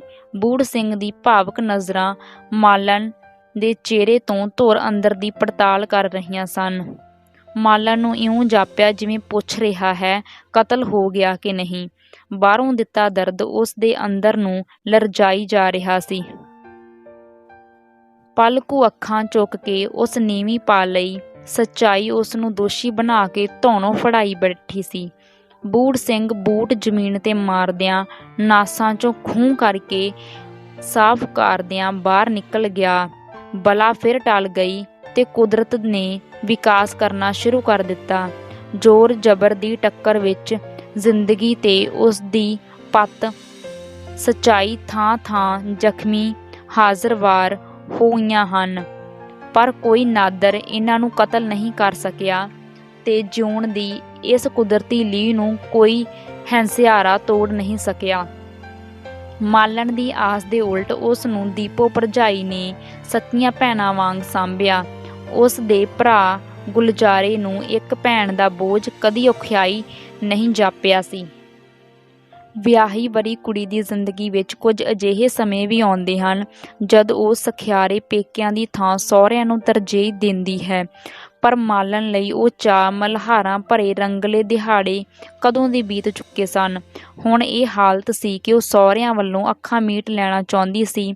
ਭਾਬੀ ਉਸ ਨੂੰ ਖੁਸ਼ ਰੱਖਣ ਦੇ ਬੜੇ ਯਤਨ ਕਰਦੀ, ਪਰ ਜ਼ਿੰਦਗੀ ਇੱਕ ਲੰਮੀ ਪਤਝੜ ਹੋ ਕੇ ਰਹਿ ਗਈ ਸੀ, ਜਿਸ ਦੀ ਬਹਾਰ ਲਗਰਾਂ ਤੋਂ ਲੈ ਕੇ ਮੁੱਢ ਤੱਕ ਸੂਤ ਲੱਗੀ ਪਈ ਸੀ। ਜੜ ਦਾ ਵਿਕਾਸ ਜ਼ਰੂਰ ਕਾਇਮ ਸੀ, ਜਿਸ ਨੇ ਜ਼ੋਰ ਤਿੰਗਾਣੇ ਨਾਲ ਇੱਕ ਕੋਪਲ ਨੂੰ ਧਰਤੀ ਤੋਂ ਬਾਹਰ ਉਗਛਲ ਦਿੱਤਾ। ਮਾਲਣ ਕੋਲ ਬੱਚੀ ਸੀ। ਇਹ ਖਬਰ ਨਾਲ ਜ਼ਿਲ੍ਹੇਦਾਰ ਬੂੜ ਸਿੰਘ ਸੜ ਬਲ ਕੇ ਕਾਲੇ ਤੋਂ ਲਾਖਾ ਪੈ ਗਿਆ। ਮਾਲਣ ਦੀ ਖਬਰਸਾਰ ਲੈਣ ਦਾ ਉਸ ਲਈ ਸਵਾਲ ਹੀ ਨਹੀਂ ਪੈਦਾ ਹੁੰਦਾ ਸੀ। ਉਹ ਮਾਲਣ ਨੂੰ ਲੈਣ ਵੀ ਨਾ ਆਇਆ। ਮਾਲਣ ਆਪ ਹੀ ਚੰਗਾ ਚੋਖਾ ਸ਼ੂਸਕ ਲੈ ਕੇ ਸਹੁਰੀ ਆ ਗਈ। ਉਸ ਅੰਦਰਲੀ ਵੇਦਨਾ ਨੂੰ ਲੁਕਾਉਂਦਿਆਂ ਭਾਬੀ ਨੂੰ ਜਨਾਇਆ ਸੀ ਕਿ ਛੋਟੇ ਗਹਿਣੇ ਤੇ ਮਾਮੂਲੀ ਕੱਪੜਿਆਂ ਨਾਲ ਨੱਕ ਨਹੀਂ ਰਹਿਣਾ। ਉਸ ਦਾ ਸਪਸ਼ਟ ਭਾਵ ਸੀ ਸਹੁਰੇ ਹੁਣ ਵੱਡੇ ਆਦਮੀ ਹੋ ਗਏ ਹਨ, ਪਰ ਅਸਲੀਅਤ ਇਹ ਸੀ ਕਿ ਉਹ ਕਿਸੇ ਵੀ ਕੀਮਤ 'ਤੇ ਸਹੁਰੇ ਘਰ ਆਪਣਾ ਸਥਾਨ ਚਾਹੁੰਦੀ ਸੀ, ਜਿਹੜਾ ਉਸ ਦੇ ਪੈਰਾਂ ਹੇਠੋਂ ਯਤਨਾਂ ਦੇ ਬਾਵਜੂਦ ਨਿਕਲਦਾ ਜਾ ਰਿਹਾ ਸੀ। ਉਸ ਦਾ ਸਹੁਰਾ ਉਸ ਨੂੰ ਬੂੜ ਸਿੰਘ ਕੋਲ ਛੱਡਣ ਆਇਆ। ਬਿਰਧ ਦੇ ਸਾਹਮਣੇ ਹੀ ਬੂੜ ਸਿੰਘ ਮਾਲਣ ਨੂੰ ਬੇਜਾ ਕੌੜਾ ਫਿੱਕਾ ਬੋਲਿਆ। ਉਹ ਕਹਿ ਰਿਹਾ ਸੀ, ਕੁੜੀ ਨੂੰ ਜੰਮਦਿਆਂ ਹੀ ਮਾਰਿਆ ਕਿਉਂ ਨਹੀਂ? ਜੇ ਜੰਮਣਾ ਹੀ ਸੀ ਤਾਂ ਮੁੰਡਾ ਕਿਉਂ ਨਾ ਜੰਨਿਆ? ਦੋਨੋਂ ਵਾਰ ਉਸ ਕਿਉਂ 'ਤੇ ਪੂਰਾ ਜ਼ੋਰ ਲਾ ਦਿੱਤਾ। ਕੁੜੀ ਨੂੰ ਮਾਰਨਾ ਸੁਣ ਕੇ ਮਾਲਣ ਦੇ ਅੰਦਰੋਂ ਰੁੱਗ ਭਰਿਆ ਗਿਆ। ਉਸ ਕੁੜੀ ਨੂੰ ਇਸ ਤਰ੍ਹਾਂ ਛਾਤੀ ਨਾਲ ਚਮੇੜ ਲਿਆ ਜਿਵੇਂ ਉਹ ਹਰ ਖਤਰੇ ਤੋਂ ਬਚਾਉਣ ਲਈ ਅੰਦਰ ਪਾ ਲੈਣਾ ਚਾਹੁੰਦੀ ਸੀ, ਨਹੀਂ ਤਾਂ ਖੋਹ ਕੇ ਨਹਿਰ 'ਚ ਵਹਾ ਦਿੱਤੀ ਜਾਵੇਗੀ। ਬੂੜ ਮਾਲਣ ਲਈ ਲੱਖ ਭੈੜਾ ਤੇ ਦੁੱਖ ਦੇਣ ਵਾਲਾ ਪਤੀ ਸੀ, ਪਰ ਬੱਚੇ ਮਾਰਨਾ ਰਾਖਸ਼ਸ ਉਸ ਕਦੇ ਨਹੀਂ ਸਮਝਿਆ ਸੀ। ਉਸ ਹਜ਼ਾਰਾਂ ਜ਼ਖਮਾਂ ਤੋਂ ਉੱਠੀਆਂ ਇੱਕਸਾਰ ਲੱਖਾਂ ਪੀੜਾਂ ਦੀ ਘੁੱਟ ਭਰ ਲਈ। ਔਰਤ ਵਿੱਚ ਜ਼ਬਤ ਦੀ ਸ਼ਕਤੀ ਭਲਾ ਦੁੱਖ ਦੇਣ ਵਾਲਾ ਕੀ ਜਾਣੇ। ਮਾਲਣ ਦੇ ਬਿਰਧ ਦੀ ਸਹਾਇਤਾ ਅਨੁਭਵ ਕਰਦਿਆਂ ਟੁੱਟਦੇ ਟੁੱਟਦੇ ਸ਼ਬਦਾਂ 'ਚ ਆਖਿਆ, ਰੱਬ ਦੀ ਦੇਣ ਅੱਗੇ ਆਪਾਂ ਭਲਾ ਕੀ ਕਰ ਸਕਦੇ ਹਾਂ। ਉਸ ਦੇ ਆਖਣ ਵਿੱਚ ਅਪੰਨਤ ਦਾ ਜਜ਼ਬਾ ਸੀ। ਤੈਨੂੰ ਜਣਨ ਨੂੰ ਕਿਸ ਭੜੂਏ ਨੇ ਕਿਹਾ ਸੀ? ਮਾਲਣ ਦੇ ਅਤੀ ਨਰਮ ਬੋਲ ਵੀ ਉਸ ਨੂੰ ਗੁਸੈਲਾ ਕਰ ਗਏ ਸਨ। ਇਸ ਦਾ ਮਾਲਣ ਕੀ ਜਵਾਬ ਦਿੰਦੀ ਜਦ ਉਹ ਇਹ ਗੱਲ ਆਖਦਾ ਉਹ ਖੁਦ ਸ਼ਰਮਿੰਦਾ ਨਹੀਂ ਸੀ। ਬਿਰਧ ਠੰਡਿਆਂ ਪਾਣ ਲਈ ਰੱਬ ਤਰਸੀ 'ਚ ਬੋਲਿਆ, ਧੀਆਂ ਤਾਂ ਲੱਛਮੀਆਂ ਹੁੰਦੀਆਂ ਹਨ, ਰੱਬ ਜਾਣੇ ਅਸੀਂ ਕਿਸ ਦੇ ਭਾਗ ਖਾ ਰਹੇ ਹਾਂ। ਬਾਪੂ ਜੀ, ਬੂੜ ਬਿਰਧ ਦੀ ਗੱਲ ਖਤਮ ਹੋਣ ਤੋਂ ਪਹਿਲਾਂ ਹੀ ਬੋਲ ਪਿਆ, ਮੈਂ ਹੋਰ ਵਿਆਹ ਕਰਾਉਣਾ ਏ, ਆਪਣੀ ਮਰਜ਼ੀ ਦਾ। ਸੁਣਿਆ। ਐਕਤੀ ਵਾਰ ਮਰਜ਼ੀ ਦਾ ਸ਼ਬਦ ਉੱਤੇ ਜ਼ੋਰ ਸੀ। ਉਸ ਦੇ ਮੱਥੇ ਦਾ ਉਭਰਿਆ ਤਰਸ਼ੂਲ ਮਾਲਣ ਦੀ ਛਾਤੀ 'ਚ ਆ ਖੁੱਭਾ, ਜਿੱਥੇ ਉਸ ਦੇ ਤੇ ਬੱਚੀ ਦੇ ਸਹਿਮੇ ਮਾਸੂਮ ਦਿਲ ਧੜਕੀ ਜਾ ਰਹੇ ਸਨ। ਬਿਰਧ ਬੁੜੇ ਦੀ ਆਖੀ ਗੱਲ ਪਾਣੀ ਵਾਂਗ ਪੀ ਗਿਆ। ਉਸ ਸਮੇਂ ਉਹ ਕਿਸੇ ਨੂੰ ਵੀ ਹਮਦਰਦੀ ਨਾ ਦੇ ਸਕਿਆ। ਨੂੰਹ ਆਗਿਆਕਾਰ ਸੀ ਤੇ ਉਸ ਦੇ ਵਿਸ਼ਵਾਸ ਅਨੁਸਾਰ ਭਾਗਾਂ ਵਾਲੀ ਸੀ। ਮੁੰਡੇ ਉੱਤੇ ਘਰ ਦੀ ਕਬੀਲਦਾਰੀ ਸਾਰੀ ਨਹੀਂ ਤਾਂ ਅੱਧਿਓਂ ਬਹੁਤੀ ਜ਼ਰੂਰ ਨਿਰਭਰ ਸੀ। ਮਾਲਣ ਨੂੰ ਇਹ ਚੰਗੀ ਤਰ੍ਹਾਂ ਪਤਾ ਸੀ ਕਿ ਦੂਜੇ ਵਿਆਹ ਪਿੱਛੋਂ ਮੈਂ ਇਸ ਘਰ ਦੀ ਨੌਕਰਾਣੀ ਵੀ ਨਹੀਂ ਰਹਿ ਸਕਦੀ। ਇਹ ਗੱਲ ਸੁਣਦਿਆਂ ਹੀ ਉਸ ਦੇ ਅੰਦਰਲਾ ਕੰਡੇਰਨਾ ਭੌਂ ਜਾਗ ਪਿਆ ਤੇ ਦਿਲ ਦਿਮਾਗ ਵਿਚਕਾਰ ਉਲਟ ਪੁਲਟ ਦੌੜਨ ਲੱਗ ਪਿਆ। ਗੁਲਾਮ ਸਮਾਜ ਵਿੱਚ ਔਰਤ ਹੋਣਾ ਹੀ ਲਾਹਨਤ ਹੈ। ਜਨਮ ਸਮੇਂ ਪੱਥਰ, ਵਿਆਹ ਸਮੇਂ ਭਾਰ, ਵਿਆਹ ਪਿੱਛੋਂ ਵਗਦਾ ਨਾਸੂਰ ਤੇ ਜੇ ਬਦਕਿਸਮਤੀ ਨਾਲ ਉਹ ਮੁੜ ਕੁੜੀ ਨੂੰ ਜਨਮ ਦੇਣ ਦਾ ਗੁਨਾਹ ਕਰ ਬੈਠੇ ਮਨਹੂਸ ਸਮਝੀ ਜਾਂਦੀ ਹੈ। ਪਿਆਰ ਤੇ ਸਤਿਕਾਰ ਉਸ ਦੀ ਜ਼ਿੰਦਗੀ 'ਚ ਸੁਪਨੇ ਬਣ ਕੇ ਆਉਂਦੇ ਹਨ ਅਤੇ ਹਕੀਕਤ ਵਿੱਚ ਤਾਨੇ ਮਿਹਣੇ ਸਾੜੇ ਡਰ ਤੇ ਬੇਕਿਰਰ ਮਾਰ ਉਸ ਕੋਲੋਂ ਉਸ ਦਾ ਮਰਨ ਵੀ ਖੋਹ ਲੈਂਦੇ ਹਨ। ਇਹ ਉਸ ਮਰਦ ਦਾ ਸਮਾਜ ਹੈ ਜਿਸ ਕਦੇ ਔਰਤ ਨੂੰ ਜ਼ਿੰਦਗੀ ਦੀ ਦੇਵੀ ਸਮਝ ਕੇ ਪੂਜਾ ਕੀਤੀ ਸੀ। ਵਾਸਤਵ ਵਿੱਚ ਔਰਤ ਨੂੰ ਉਸ ਦੀ ਬਰਾਬਰ ਦੀ ਹੈਸੀਅਤ ਤੋਂ ਵਾਂਝਿਆ ਕਰ ਭਾਵ ਸਮਾਜੀ ਤੌਰ 'ਤੇ ਬੇਹਥਿਆਰ ਕਰਕੇ ਗੁਲਾਮਾਂ ਦੀ ਵੀ ਗੁਲਾਮ ਬਣਾ ਕੇ ਰੱਖ ਦਿੱਤਾ। ਬੂੜਾ ਘਰੋਗੀ ਤਲਖੀ ਤੋਂ ਤੰਗ ਪੈ ਕੇ ਲਾਹੌਰ ਨੂੰ ਨੱਸ ਤੁਰਦਾ ਤੇ ਸ਼ਰਾਬ ਨਾਲ ਮਸਤ ਸੁਲਤਾਨਾਂ ਦੀਆਂ ਬਾਹਾਂ 'ਚ ਹਰ ਗਮ ਨੂੰ ਗਲਤ ਕਰ ਸੁੱਟਦਾ। ਇਸ ਵਾਰ ਵੀ ਉਸ ਜਾਂਦਿਆਂ ਹੀ ਪੁੱਛਿਆ, ਸੁਲਤਾਨੀ, ਵਿਆਹ ਬਾਰੇ ਕੀ ਖਿਆਲ ਹੈ? ਬੂੜੇ ਦੀ ਪੱਗ ਦਾ ਸਿੱਧਾ ਸ਼ਮਲਾ ਸਵਾਲੀਆ ਫੁੱਲ ਬਣਿਆ ਹੋਇਆ ਸੀ। ਅੱਜ ਸੁਲਤਾਨਾ ਉਸ ਨੂੰ ਕਿਤੇ ਉਦਾਸ ਜਾਪ ਰਹੀ ਸੀ। ਦੇਖ ਬੂੜ, ਮੈਨੂੰ ਤੇਰੇ ਨਾਲ ਸੱਚੇ ਦਿਲੋਂ ਕੁਝ ਹਮਦਰਦੀ ਹੋ ਗਈ ਏ, ਕਿਉਂਕਿ ਤੂੰ ਬੜਾ ਭੋਲਾ ਏ। ਸ਼ਾਇਦ ਤੇਰੇ ਨਾਲੋਂ ਮੈਨੂੰ ਖੁਦ ਹਮਦਰਦੀ ਦੀ ਬਹੁਤੀ ਭੁੱਖ ਹੈ, ਪਰ ਤੂੰ ਇਸ ਤਰ੍ਹਾਂ ਦਾ ਜੰਗਲੀ ਵੀ ਏਂ ਕਿ ਕਈ ਵਾਰ ਰਤਨਬਾਈ ਦੇ ਸਾਹਮਣੇ ਵੀ ਊਲ ਜਲੂਲ ਬਕਣੋਂ ਨਹੀਂ ਹਟਦਾ। ਸੁਲਤਾਨਾ ਨੇ ਪੈਂਦੀ ਸੱਟੇ ਬੂੜੇ ਦਾ ਮਾਵਾ ਲਾ ਸੁੱਟਿਆ। ਸਾਨੂੰ ਕਿਸੇ ਹੱਦ ਅੰਦਰ ਰਹਿ ਕੇ ਹਰ ਆਏ ਗਾਹਕ ਨਾਲ ਗੱਲ ਕਰਨੀ ਪੈਂਦੀ ਹੈ। ਬਾਕੀ ਰਿਹਾ ਸ਼ਾਦੀ ਦਾ ਸਵਾਲ, ਜਿੰਨੀ ਛੇਤੀ ਵੀ ਕਰਵਾ ਸਕੋ ਕਰਵਾ ਲਵੋ, ਵਰਨਾ ਹੀਰਾ ਮੰਡੀ ਪਾਨ ਦੀ ਤਰ੍ਹਾਂ ਚਬਾ ਕੇ ਥੁੱਕ ਦੇਵੇਗੀ। ਮਜਬੂਰੀ ਹਾਲਤ ਵਿੱਚ ਸੁਲਤਾਨਾ ਨੂੰ ਵੀ ਬੂੜੇ ਨਾਲ ਹੱਸਣਾ ਪੈ ਗਿਆ। ਫਿਰ ਜਦੋਂ ਚਾਹੇ ਕਰਵਾ ਲੈ। ਬੂੜੇ ਨੇ ਸੱਜੇ ਹੱਥ ਦੀ ਉਂਗਲ ਸੁਲਤਾਨਾ ਦੀ ਗਲ ਵਿੱਚ ਖੋਭ ਦਿੱਤੀ। ਦੁਖੀ ਹਾਲਤ ਵਿੱਚ ਵੀ ਸੁਲਤਾਨਾ ਨੂੰ ਬੇਅਖਤਿਆਰ ਹਾਸੀ ਆ ਗਈ। ਸ਼ਾਦੀ ਔਰ ਮੇਰੇ ਸੇ ਅਕਲ ਖੋਤੇ ਸਵਾਰਤਾ ਨਹੀਂ, ਕਿਉਂ ਤੈਨੂੰ ਮੇਰੇ ਨਾਲ ਪਿਆਰ ਨਹੀਂ? ਜੰਗਲੀ, ਮੈਂ ਤੈਨੂੰ ਕਿਵੇਂ ਸਮਝਾਵਾਂ? ਸਾਨੂੰ ਪਿਆਰ ਕਰਨਾ ਨਹੀਂ, ਕੁਚਲਣਾ ਸਿਖਾਇਆ ਜਾਂਦਾ ਹੈ। ਸੁਲਤਾਨਾ ਨੇ ਅੱਖਾਂ ਮੀਟਦਿਆਂ ਹੌਂਕਾ ਲਿਆ। ਇਉਂ ਜਾਪਦਾ ਸੀ ਜਿਵੇਂ ਉਸ ਦਾ ਧੁਰ ਅੰਦਰ ਦੁੱਖ ਗਿਆ ਹੈ। ਉਸ ਸਮੇਂ ਉਹ ਬੂੜੇ ਦੀਆਂ ਸ਼ਰਾਬੀ ਨਜ਼ਰਾਂ ਤੋਂ ਪਾਰ ਸੱਚੀ ਮੁੱਚੀ ਔਰਤ ਦਾ ਸਥੂਲ ਮਾਨ ਜਾਪ ਰਿਹਾ ਸੀ। ਉਸ ਫਿਰ ਆਖਣਾ ਸ਼ੁਰੂ ਕੀਤਾ, ਸੁਣ, ਸ਼ਾਇਦ ਮੈਂ ਤੈਨੂੰ ਫਿਰ ਇਸ ਕੋਠੇ 'ਤੇ ਨਾ ਮਿਲਾਂ। ਜਿੰਨੀ ਛੇਤੀ ਤੇ ਜਿੰਨੀ ਦੂਰ ਦੌੜ ਸਕਦਾ ਏਂ ਦੌੜ ਜਾ। ਹੀਰਾ ਮੰਡੀ ਸੁਹਾਗਾ ਦੀ ਬਹੁਤ ਵੱਡੀ ਕਤਲਗਾਹ ਹੈ। ਮੇਰਾ ਵੱਸ ਚੱਲੇ ਤਾਂ ਸਾਰੀ ਸਾੜ ਕੇ ਸੁਆਹ ਕਰ ਦੇਵਾਂ। ਬੂੜੇ ਦੀ ਹਾਲਤ ਭਿੱਜੇ ਅਮਲੀ ਵਰਗੀ ਸੀ। ਉਹ ਹੈਰਾਨ ਸੀ ਕਿ ਸੁਲਤਾਨਾ ਅੱਜ ਸ਼ਰਾਬ ਦੀ ਥਾਂ ਕਿਹੋ ਜਿਹੀ ਕੁਨੈਣ ਪਿਆ ਰਹੀ ਹੈ। ਜੋ ਹੁਸਨ ਹੈ ਉਸ ਨੂੰ ਛਲਾਵਾ ਤੇ ਪਿਆਰ ਨੂੰ ਧੋਖਾ ਕਹਿ ਰਹੀ ਹੈ। ਬੂੜੇ ਦੀ ਰੰਗੀਨ ਤਬੀਅਤ ਇੱਕ ਤਰ੍ਹਾਂ ਨਿੱਸਲ ਪੈ ਗਈ। ਉਹ ਢਿੱਲਾ ਪਿਆ ਸੋਚੀ ਜਾ ਰਿਹਾ ਸੀ। ਗੋਤੇ ਤੇ ਥਪੇੜੇ ਬੇਪਰਵਾਹ ਸਨ, ਪਰ ਨਾ ਬਰੇਤੀ ਤੇ ਪੈਰ ਲੱਗਦੇ ਸਨ ਤੇ ਨਾ ਕਿਨਾਰਾ ਆਉਣ 'ਚ ਆਉਂਦਾ ਸੀ। ਬੂੜੇ ਦਾ ਸੋਚਣਾ ਤੇ ਪਲ ਦੀ ਪਲ ਝੂਰਨਾ ਦੱਸਦਾ ਸੀ ਕਿ ਪੇਸ਼ਾਵਰ ਸੁਲਤਾਨਾ ਨੇ ਕਿੰਨਾ ਵੱਡਾ ਤੇ ਕੌੜਾ ਸੱਚ ਕਹਿ ਦਿੱਤਾ ਏ, ਜਿਹੜਾ ਉਸ ਲਈ ਨਿਗਲਣਾ ਤੇ ਪਚਾਉਣਾ ਪੀਸਿਆ ਹੋਇਆ ਕੱਚ ਬਣ ਗਿਆ ਏ। ਜੇਕਰ ਇਸ ਨੂੰ ਇਹ ਪਤਾ ਲੱਗ ਜਾਵੇ ਮੈਂ ਵਿਆਹਿਆ ਹੋਇਆ ਹਾਂ, ਇੱਕ ਬੱਚੀ ਦਾ ਬਾਪ ਵੀ ਹਾਂ, ਮੈਨੂੰ ਕਿੰਨਾ ਹੌਲਾ ਆਦਮੀ ਸਮਝੇ, ਸ਼ਾਇਦ ਜੁੱਤੀਆਂ ਮਾਰ ਕੇ ਕੋਠੇ ਤੋਂ ਲਾ ਦੇਵੇ। ਪਰ ਮਾਲਣ ਵਰਗੀ ਉਹ ਜੱਡ ਔਰਤ ਨਾਲ ਜ਼ਿੰਦਗੀ ਗੁਜ਼ਾਰਨੋਂ ਖੁਦਕੁਸ਼ੀ ਕਰਨਾ ਚੰਗਾ ਹੈ। ਉਹ ਇੱਕ ਵਾਰ ਹੀ ਭਬਕ ਪਿਆ, ਸੁਲਤਾਨੀ, ਮੈਨੂੰ ਜਾਮ ਦੇ ਦੇ, ਇੱਕ ਸ਼ਰਤ 'ਤੇ। ਸੁਲਤਾਨੀ ਨੇ ਬੂੜੇ ਦੀ ਜਜ਼ਬਾਤੀ ਰੌਂ ਨੂੰ ਤਾੜ ਲਿਆ। ਜੇ ਤੂੰ ਫਿਰ ਨਹੀਂ ਪੀਏਂਗਾ ਮੁੜ ਕੇ ਇੱਥੇ ਨਹੀਂ ਆਏਂਗਾ। ਨਹੀਂ ਬੱਲੋ, ਇਹ ਮੇਰੇ ਵੱਸ ਦਾ ਰੋਗ ਨਹੀਂ। ਮੈਂ ਆਊਂਗਾ, ਬਾਰ-ਬਾਰ ਆਊਂਗਾ। ਉਸ ਆਪ ਹੀ ਪਿਆਲਾ ਭਰ ਕੇ ਪੀ ਲਿਆ। ਬੂੜਿਆ, ਤੂੰ ਮੇਰੀਆਂ ਗੱਲਾਂ ਨੂੰ ਯਾਦ ਕਰ ਕਰ ਰੋਏਂਗਾ ਤੇ ਸੰਭਲ ਜਾਣ ਲਈ ਵੀ ਕੋਈ ਮੌਕਾ ਹੀ ਹੁੰਦਾ ਏ। ਸੁਲਤਾਨਾ ਨੇ ਤਸੱਲੀ ਨਾਲ ਆਖਣਾ ਸ਼ੁਰੂ ਕਰ ਦਿੱਤਾ। ਤਬਾਹ ਹੋ ਜਾਣ ਵਾਲਿਆਂ ਦਾ ਤਜਰਬਾ ਜ਼ਿੰਦਗੀ 'ਚ ਆਉਣ ਵਾਲਿਆਂ ਲਈ ਲੁਮਕਾਨ ਹੁੰਦਾ ਹੈ। ਹੋਰ ਸੁਣ, ਮੈਨੂੰ ਤੇਰਾ ਆਖਰੀ ਵਾਰ ਪਿਆਰ ਆ ਰਿਹਾ ਹੈ। ਮੇਰਾ ਜੀਅ ਤਾਂ ਹੀ ਰੋਣ ਨੂੰ ਕਰਦਾ ਹੈ, ਪਰ ਰੋ ਨਹੀਂ ਸਕਦੀ। ਕਿੰਨੇ ਲੱਖ ਕਰੋੜ ਦਿਲ ਹਨ ਜਿਹੜੇ ਸਹਿਣ 'ਚ ਆਏ ਬੇਚਾਲ ਧੜਕ ਤਾਂ ਰਹੇ ਹਨ, ਪਰ ਆਪਣੇ ਸਦਾ ਸੱਜਰੇ ਜ਼ਖਮਾਂ 'ਤੇ ਧਾਹ ਵੀ ਨਹੀਂ ਮਾਰ ਸਕਦੇ। ਇੰਤਹਾ ਦਰਦ ਗਮ ਨੂੰ ਦਬਾ ਮੈਂ ਹਰ ਆਉਣ ਵਾਲੇ ਗਾਹਕ ਉੱਤੇ ਮੁਸਕਾ ਕੇ ਬਿਜਲੀ ਗਿਰਾਉਂਦੀ ਹਾਂ।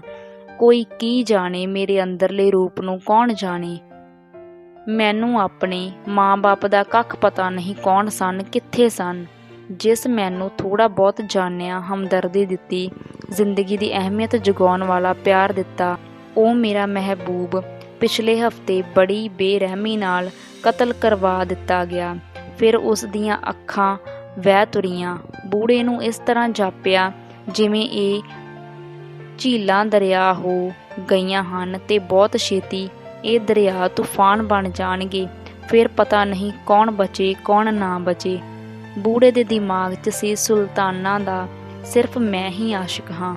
ਉਸ ਲਈ ਅਜਿਹੀ ਦਰਦ ਰੰਝਾਣੀ ਹਾਲਤ ਵਿੱਚ ਵੀ ਹਮਦਰਦੀ ਦੇਣੀ ਔਖੀ ਹੋ ਗਈ ਸੀ। ਸੁਲਤਾਨਾ ਦੇ ਆਖਣ ਮੁਤਾਬਿਕ ਉਹ ਉਸਦੇ ਆਖਰੀ ਬੋਲ ਹੀ ਸਨ। ਉਹ ਇੱਕਦਮ ਭਰੀ ਤਪੀ ਦੁਪਹਿਰ ਵਿੱਚ ਹੀ ਗੁੰਮ ਹੋ ਗਈ। ਰਤਨ ਬਾਈ ਦਾ ਖਿਆਲ ਸੀ ਕਿ ਉਹ ਕਲਕੱਤੇ ਦੌੜ ਗਈ ਹੈ। ਖਾਨ ਦੇ ਵਿਸ਼ਵਾਸ ਅਨੁਸਾਰ ਉਹ ਰਾਵੀ ਵਿੱਚ ਡੁੱਬ ਮੋਈ ਸੀ। ਬੂੜੇ ਦਾ ਹਾਲ ਬੁਰਾ ਸੀ। ਉਹ ਕੋਈ ਅੰਦਾਜ਼ਾ ਵੀ ਨਹੀਂ ਲਾ ਸਕਦਾ ਸੀ, ਜਿਸ ਨੂੰ ਥੋੜ੍ਹੀ ਬਹੁਤ ਅਸਲੀਅਤ ਦਾ ਵੀ ਪਤਾ ਸੀ। ਮਾਰੂ ਖਾਮੋਸ਼ੀ ਨੇ ਉਸ ਦੇ ਸਲੀਕੇ, ਨਾਜ਼ੋ ਅਦਾ ਅਤੇ ਚੁਸਤ ਫਿਰਕਿਆਂ ਨੂੰ ਯਾਦ ਕਰ ਕਰਕੇ ਰੋ ਉੱਠਦਾ। ਜਦ ਅੰਧ ਵਿਸ਼ਵਾਸੀ ਪਿਆਰ ਭਾਵੇਂ ਕੱਚੀ ਪੱਕੀ ਹਾਲਤ ਵਿੱਚ ਹੋਵੇ, ਟੁੱਟ ਜਾਵੇ, ਸਵੇਰ ਸ਼ਾਮ ਵਿੱਚ ਬਦਲ ਜਾਂਦੀ ਹੈ ਤੇ ਸ਼ਾਮ ਰਾਤ ਹੋ ਜਾਂਦੀ ਹੈ, ਜਿਸ ਦੀ ਸਵੇਰ ਕਈ ਵਾਰ ਮੌਤ ਦਾ ਸਾਲੂ ਲੈ ਕੇ ਆਉਂਦੀ ਹੈ। ਸਮੇਂ ਦੀ ਪਰਵਾਜ਼ ਰੁਕਦੀ ਨਹੀਂ, ਪਰ ਜਦ ਕੋਈ ਹਾਦਸਾ ਮਨੁੱਖ ਦੇ ਦਿਮਾਗੀ ਢਾਂਚੇ ਨੂੰ ਹਿਲਾ ਦਿੰਦਾ ਹੈ, ਮਨੁੱਖ ਸਮਝਦਾ ਹੈ ਸਮਾਂ ਅਚਲ ਹੋ ਕੇ ਰਹਿ ਗਿਆ ਹੈ। ਅਸਲ ਵਿੱਚ ਮਨੁੱਖ ਖੁਦ ਤੁਰਦੇ ਕਾਫਲੇ ਨਾਲੋਂ ਪਿੱਛੇ ਰਹਿ ਜਾਂਦਾ ਹੈ। ਮਹੀਨੇ ਬੀਤ ਗਏ ਸਨ, ਪਰ ਬੂੜਾ ਸਮਝਦਾ ਸੀ ਸੁਲਤਾਨਾ ਕੱਲ੍ਹ ਗਈ ਹੈ। ਖਾਣ ਨਾਲ ਪੀਂਦਿਆਂ ਉਸ ਨੂੰ ਯਾਦ ਆਇਆ, ਸੁਲਤਾਨਾ ਜਾਮ ਦੇ ਇੱਕ ਸ਼ਰਤ 'ਤੇ, ਜੇ ਮੁੜ ਕੇ ਨਹੀਂ ਪੀਏਗਾ। ਉਹ ਭਵਕ ਪਿਆ, ਸੁਲਤਾਨਾ ਜੇ ਪੀਏਗਾ ਨਹੀਂ ਤਾਂ ਜੀਵੇਂਗਾ ਕਿਵੇਂ? ਮੇਰੀ ਇੰਤਜ਼ਾਰ ਤੈਨੂੰ ਮੁੜ ਆਉਣ ਲਈ ਮਜਬੂਰ ਕਰ ਦੇਵੇਗੀ। ਉਹ ਪਿਆਲਾ ਡਕਾਰ ਗਿਆ, ਹੋਰ ਫਿਰ ਹੋਰ। ਖਰਾਟ ਖਾਨ ਨੇ ਇੱਕ ਅੱਖ ਦੱਬ ਕੇ ਬੂੜੇ ਦੀ ਪਤਲੀ ਹਾਲਤ ਦੇ ਮੁਸਕਾਂਦਿਆਂ ਚੋਟ ਕੀਤੀ। ਸਰਦਾਰ ਜੀ, ਰਿਹਾਨਾ ਬਾਰੇ ਕੀ ਖਿਆਲ ਹੈ? ਖਾਨ, ਰਿਹਾਨਾ ਚਾਰ ਯੁੱਗ ਸੁਲਤਾਨਾ ਨਹੀਂ ਹੋ ਸਕਦੀ। ਸੁਲਤਾਨਾ ਤੁਆਇਫ ਨਹੀਂ ਸੀ, ਮਹਿਬੂਬ ਸੀ, ਮੁਹੱਬਤ ਦੀ ਮਲਕਾ। ਉਸ ਦੇ ਨਾਜ਼ ਅਦਾ ਉਸ ਨਾਲ ਹੀ ਚਲੇ ਗਏ। ਉਸ ਦੋਹਾਂ ਹੱਥਾਂ ਨੂੰ ਹਿਲਾਉਂਦਿਆਂ ਮੁੜ ਵਿਦਾਇਗੀ ਦਿੱਤੀ। ਸਰੂਰ ਮਸਤੀ ਹੋ ਗਿਆ, ਮਸਤੀ ਨੀਮ ਬੇਹੋਸ਼ੀ। ਬੂੜੇ ਨੇ ਲਮਕਾਏ ਸ਼ਬਦਾਂ ਨਾਲ ਗਾਲਬ ਗਾਉਣਾ ਸ਼ੁਰੂ ਕਰ ਦਿੱਤਾ। ਥੱਕ ਕੇ ਹਰ ਮਕਾਮ ਪੇ ਦੋ ਚਾਰ ਰਹਿ ਗਏ, ਤੇਰਾ ਪਤਾ ਨਾ ਪਾਏ ਤੋ ਨਾਚਾਰ ਕਿਆ ਕਰੇ। ਫਿਰ ਉਸ ਸੁਲਤਾਨਾ ਦੀ ਨਕਸ਼ ਸੀਰਤ ਨੂੰ ਰਿਹਾਨਾ ਦੇ ਸ਼ੀਸ਼ੇ 'ਚੋਂ ਤੱਕਿਆ। ਰਿਹਾਨਾ ਤੂੰ ਸੁਲਤਾਨਾ ਬਿਲਕੁਲ ਨਹੀਂ ਹੋ ਸਕਦੀ, ਪਰ ਤੈਨੂੰ ਸੁਲਤਾਨਾ ਸਮਝ ਕੇ ਮੁਹੱਬਤ ਕੀਤੀ ਜਾ ਸਕਦੀ ਹੈ। ਮੈਂ ਆਪਣੀ ਬੱਲੋ ਤੋਂ ਬੇਵਫਾ ਨਹੀਂ ਹੋ ਸਕਦਾ, ਕਦੇ ਨਹੀਂ ਹੋ ਸਕਦਾ ਉੱਤੇ ਜ਼ੋਰ ਦਿੰਦਿਆਂ ਉਸ ਮੇਜ਼ 'ਤੇ ਮੁੱਕੀ ਮਾਰੀ ਤੇ ਤਰੀ ਵਾਲੀ ਪਲੇਟ ਟੁੱਟ ਗਈ। ਤਰੀ ਦੇ ਛਿੱਟੇ ਦੋਹਾਂ ਯਾਰਾਂ ਦੇ ਕੱਪੜਿਆਂ ਉੱਤੇ ਪੈ ਗਏ। ਖਾਨ ਬੇਤਹਾਸ਼ਾ ਹੱਸ ਪਿਆ। ਬੂੜੇ ਦੇ ਹੱਥ 'ਚੋਂ ਲਹੂ ਵਗ ਨਿਕਲਿਆ ਸੀ। ਹਰ ਘਟਨਾ ਭਟਕੇ ਰਾਹੀਂ ਲਈ ਇੱਕ ਮੋੜ ਹੈ, ਜਿੱਥੋਂ ਉਹ ਜ਼ਿੰਦਗੀ ਦਾ ਸਹੀ ਰਾਹ ਚੁਣ ਸਕਦਾ ਹੈ। ਮਾਲਣ ਨੂੰ ਬੂੜੇ ਦੀ ਭਾਵਕ ਚੁੱਪ ਤੋਂ ਬੜਾ ਡਰ ਲੱਗਦਾ ਸੀ। ਨਾ ਜਾਣੇ ਟੁੱਟਣ 'ਤੇ ਕੀ ਵਾਪਰ ਜਾਵੇ। ਉਹ ਕੁਝ ਨਹੀਂ ਜਾਣ ਸਕਦੀ ਸੀ, ਕੁਝ ਨਾ ਜਾਣ ਸਕੀ।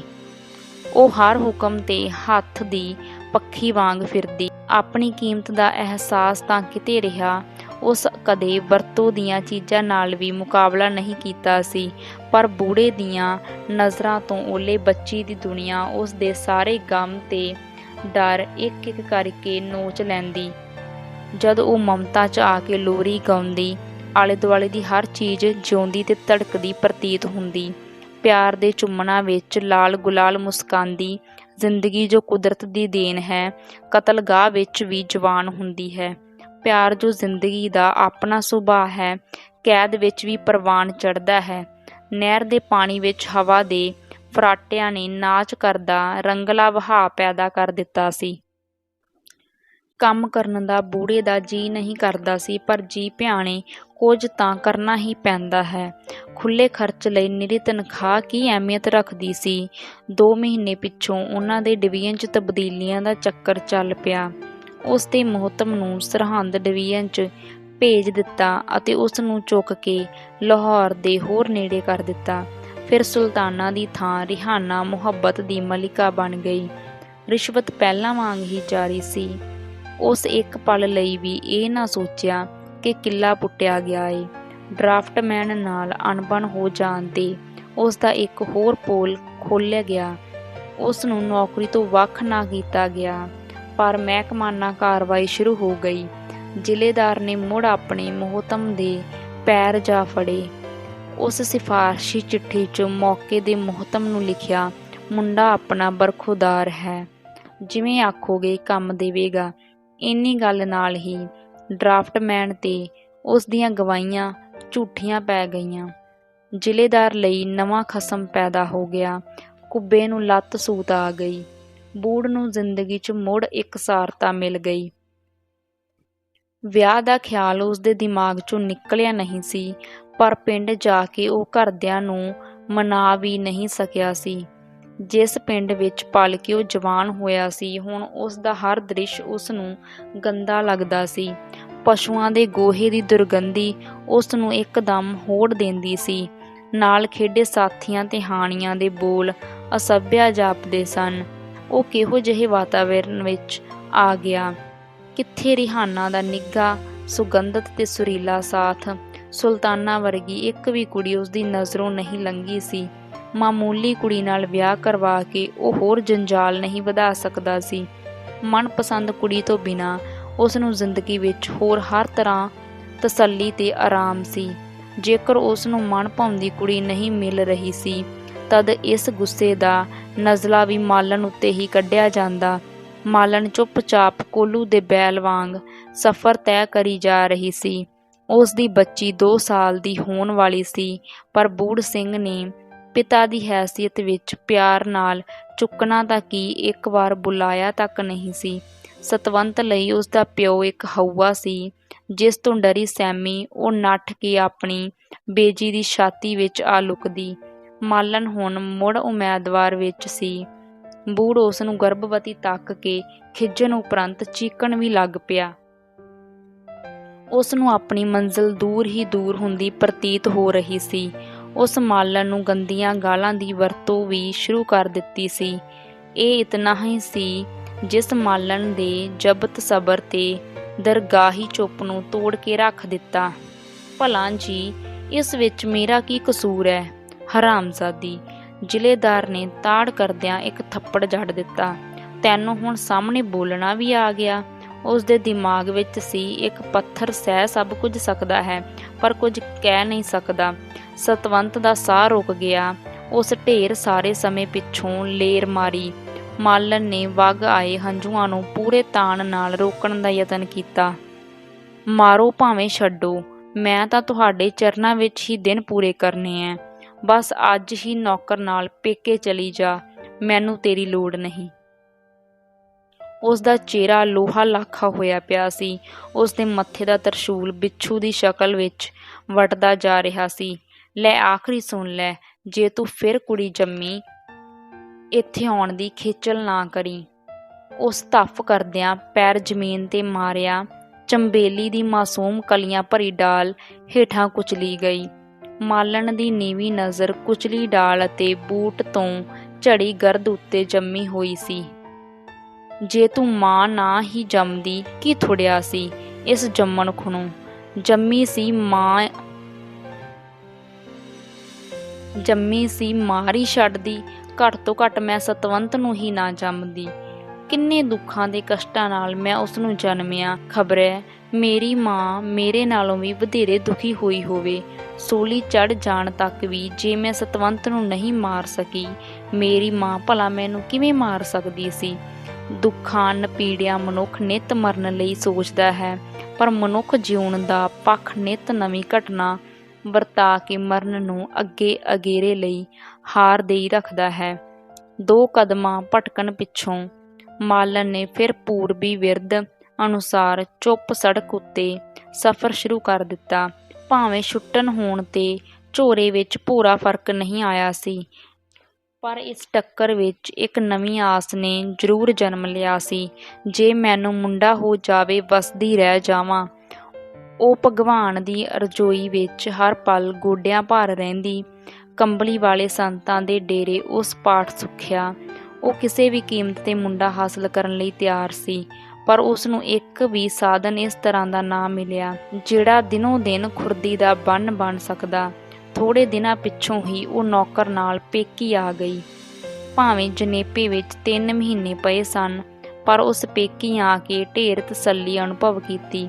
ਇੱਥੇ ਛਾਤੀ ਵਿੰਨ੍ਹਣ ਆਉਂਦਾ ਤਰਸੂਲ ਨਹੀਂ, ਡੰਗ ਮਾਰਨ ਆਉਂਦਾ ਬਿੱਛੂ ਨਹੀਂ, ਸਗੋਂ ਭਾਬੋ ਦੇ ਪੇਂਡੂ ਮਧੁਰ ਗੀਤ ਸਨ ਜਿਹੜੇ ਬਹਾਰ ਦੇ ਭੌਰਿਆਂ ਵਾਂਗ ਸਾਰੇ ਵਿਹੜੇ 'ਚ ਗੂੰਜਦੇ ਰਹਿੰਦੇ। ਭਾਬੋ ਪਹਿਲੀ ਵਾਰ ਉਮੀਦਵਾਰੀ 'ਚ ਸੀ। ਉਹ ਜ਼ਿੰਦਗੀ ਦੇ ਇਸ਼ਕ ਨਾਲ ਮੂੰਹ ਭਰੀ ਮੁੱਦ ਜਾਂਦੀ ਸੀ।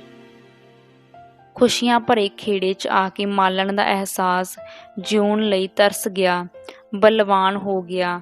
ਉਸ ਨੂੰ ਆਉਣ ਵਾਲੇ ਜੀਅ ਬਾਰੇ ਆਪਣੇ ਆਪ ਤਸੱਲੀ ਹੋ ਗਈ ਸੀ ਕਿ ਜ਼ਰੂਰ ਮੁੰਡਾ ਹੋਵੇਗਾ। ਜ਼ਿੰਦਗੀ ਦੇ ਖੁਸ਼ੀਆਂ ਅਤੇ ਮਧੁਰ ਗੀਤਾਂ ਭਰੇ ਵਿਹੜੇ ਨੂੰ ਰੱਬ ਦੀ ਮਾਰ ਪਲੇਗ ਨੇ ਉਜਾੜ ਬਣਾ ਕੇ ਰੱਖ ਦਿੱਤਾ। ਮਾਲਵੇ ਦੇ ਪਿੰਡਾਂ ਵਿੱਚ ਪੋਰਿਆਂ ਵਰਗੇ ਗੱਭਰੂ ਤੇ ਸ਼ੈਲ ਰਕਾਨਾਂ ਤੇ ਸੱਥਰ ਪੈਣੇ ਸ਼ੁਰੂ ਹੋ ਗਏ। ਇਸ ਬਿਮਾਰੀ ਨੇ ਰੰਗੀ ਵਸਦੇ ਪੰਜਾਬ ਨੂੰ ਗੜੇ ਮਾਰ ਮੱਕੀ ਵਾਂਗ ਭੁੰਨ ਕੇ ਰੱਖ ਦਿੱਤਾ।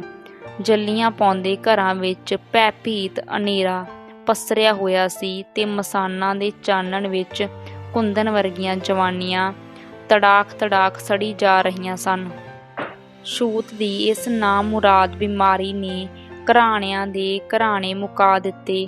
ਹਰ ਪਾਸੇ ਮੌਤ ਦਾ ਸਹਿਮ ਪਿਆ ਹੋਇਆ ਸੀ। ਕੋਈ ਯਾਰ ਦੋਸਤ ਅਥਵਾ ਰਿਸ਼ਤੇਦਾਰ ਡਰਦਾ ਆਪਣੇ ਸੁਨੇਹੀ ਦੀ ਖਬਰ ਲੈਣ ਨਹੀਂ ਜਾਂਦਾ ਸੀ। ਕਿਸੇ ਮਰੇ ਮੁੱਕੇ ਦੀ ਮਕਾਨ ਤਾਂ ਕੀ ਜਾਣਾ ਸੀ। ਮਾਲਣ ਮੌਤ ਦੇ ਮੂੰਹੋਂ ਬਚ ਗਈ, ਪਰ ਉਸਦੇ ਭਰਾ ਭਰਜਾਈ ਨੂੰ ਜਰਵਾਣੀ ਮੌਤ ਬਾਹਾਂ 'ਚ ਖਿੱਚ ਕੇ ਲੈ ਗਈ ਸੀ। ਉਸ ਦੇ ਦੁਹਾਈ ਦੇਣ ਉੱਤੇ ਕੋਈ ਡਾਕਟਰ ਤੇ ਹਕੀਮ ਤੇ ਉਹਨਾਂ ਦੀ ਦਵਾ ਦਾਰੂ ਜਾਣ ਵਾਲਿਆਂ ਨੂੰ ਰੋਕ ਨਾ ਸਕੇ। ਬਹੁਤ ਰੋ ਲੈਣ ਅਤੇ ਆਪਾ ਖੋਹ ਲੈਣ ਪਿੱਛੋਂ ਉਸ ਆਪਣੇ ਸੋਗੀ ਵਾਤਾਵਰਨ 'ਚ ਅਨੁਭਵ ਕੀਤਾ। ਜਿਸ ਮਰਨਾ ਸੀ ਉਹ ਮੋਈ ਨਹੀਂ। ਜਿਉਣ ਵਾਲਿਆਂ ਨੂੰ ਡਾਢਾ ਦਾਦ ਫਰਿਆਦ ਸੁਣੇ ਬਿਨਾਂ ਲੈ ਵੀ ਗਿਆ। ਰੱਬ ਦੇ ਘਰ ਵੀ ਨਿਆਂ ਨਹੀਂ। ਮੌਤ ਦੀ ਵਾਦੀ 'ਚ ਨਿਧੜਕ ਵਿਚਰਦਿਆਂ ਉਸ ਦੇ ਦਿਲੋਂ ਮੌਤ ਦਾ ਭੈ ਅਸਲੋਂ ਨਿਰਮੂਲ ਹੋ ਗਿਆ। ਮੈਂ ਵੀ ਜਿਉਂ ਕੇ ਕੀ ਕਰਨਾ ਏ। ਪਰ ਉਸ ਨੂੰ ਭਾਬੋ ਦਾ ਹੱਥ ਘੁੱਟਣਾ ਤੇ ਆਪਣਾ ਵਚਨ ਯਾਦ ਆ ਗਿਆ। ਡੋਲਦੇ ਤੇ ਦੁਬਿਧਾ 'ਚ ਆਏ ਮਨ ਨੂੰ ਰਾਹ ਮਿਲ ਗਿਆ। ਨਹੀਂ, ਹੁਣ ਮੈਂ ਮਰ ਨਹੀਂ ਸਕਦੀ। ਭਰਾ ਭਰਜਾਈ ਦੀ ਮੌਤ ਨੇ ਉਸ ਵਿੱਚ ਇੱਕ ਮੋੜ ਲੈ ਆਂਦਾ। ਉਸ ਦਾ ਅਹਿਸਾਸ ਇੰਨਾ ਬਲਵਾਨ ਹੋ ਗਿਆ ਕਿ ਉਸ ਜ਼ਿੰਦਗੀ ਭਰ ਮਹਿਸੂਸ ਨਹੀਂ ਕੀਤਾ ਸੀ।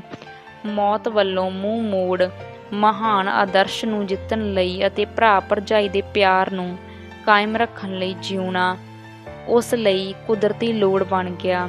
ਕੁੜੀ ਜੰਮਣ ਅਤੇ ਛੱਡ ਦੇਣ ਦਾ ਡਰਾਵਾ ਉਸ ਦੇ ਦਿਮਾਗ 'ਚੋਂ ਨਿਕਲ ਗਿਆ। ਮਾਂ ਜਾਏ ਪਿਆਰ ਦੀ ਸ਼ਕਤੀ ਨੇ ਉਸ ਨੂੰ ਪ੍ਰੇਰਨਾ ਦੇਣੀ ਸ਼ੁਰੂ ਕਰ ਦਿੱਤੀ। ਉਸ ਜ਼ਿੰਦਗੀ ਦਾ ਸਫ਼ਰ ਥਿੜਕਦੇ ਕਦਮਾਂ ਦੀ ਥਾਂ ਮਜ਼ਬੂਤ ਕਦਮਾਂ ਦੇ ਨਾਲ ਜਾਰੀ ਰੱਖਣਾ ਮੰਨ ਲਿਆ।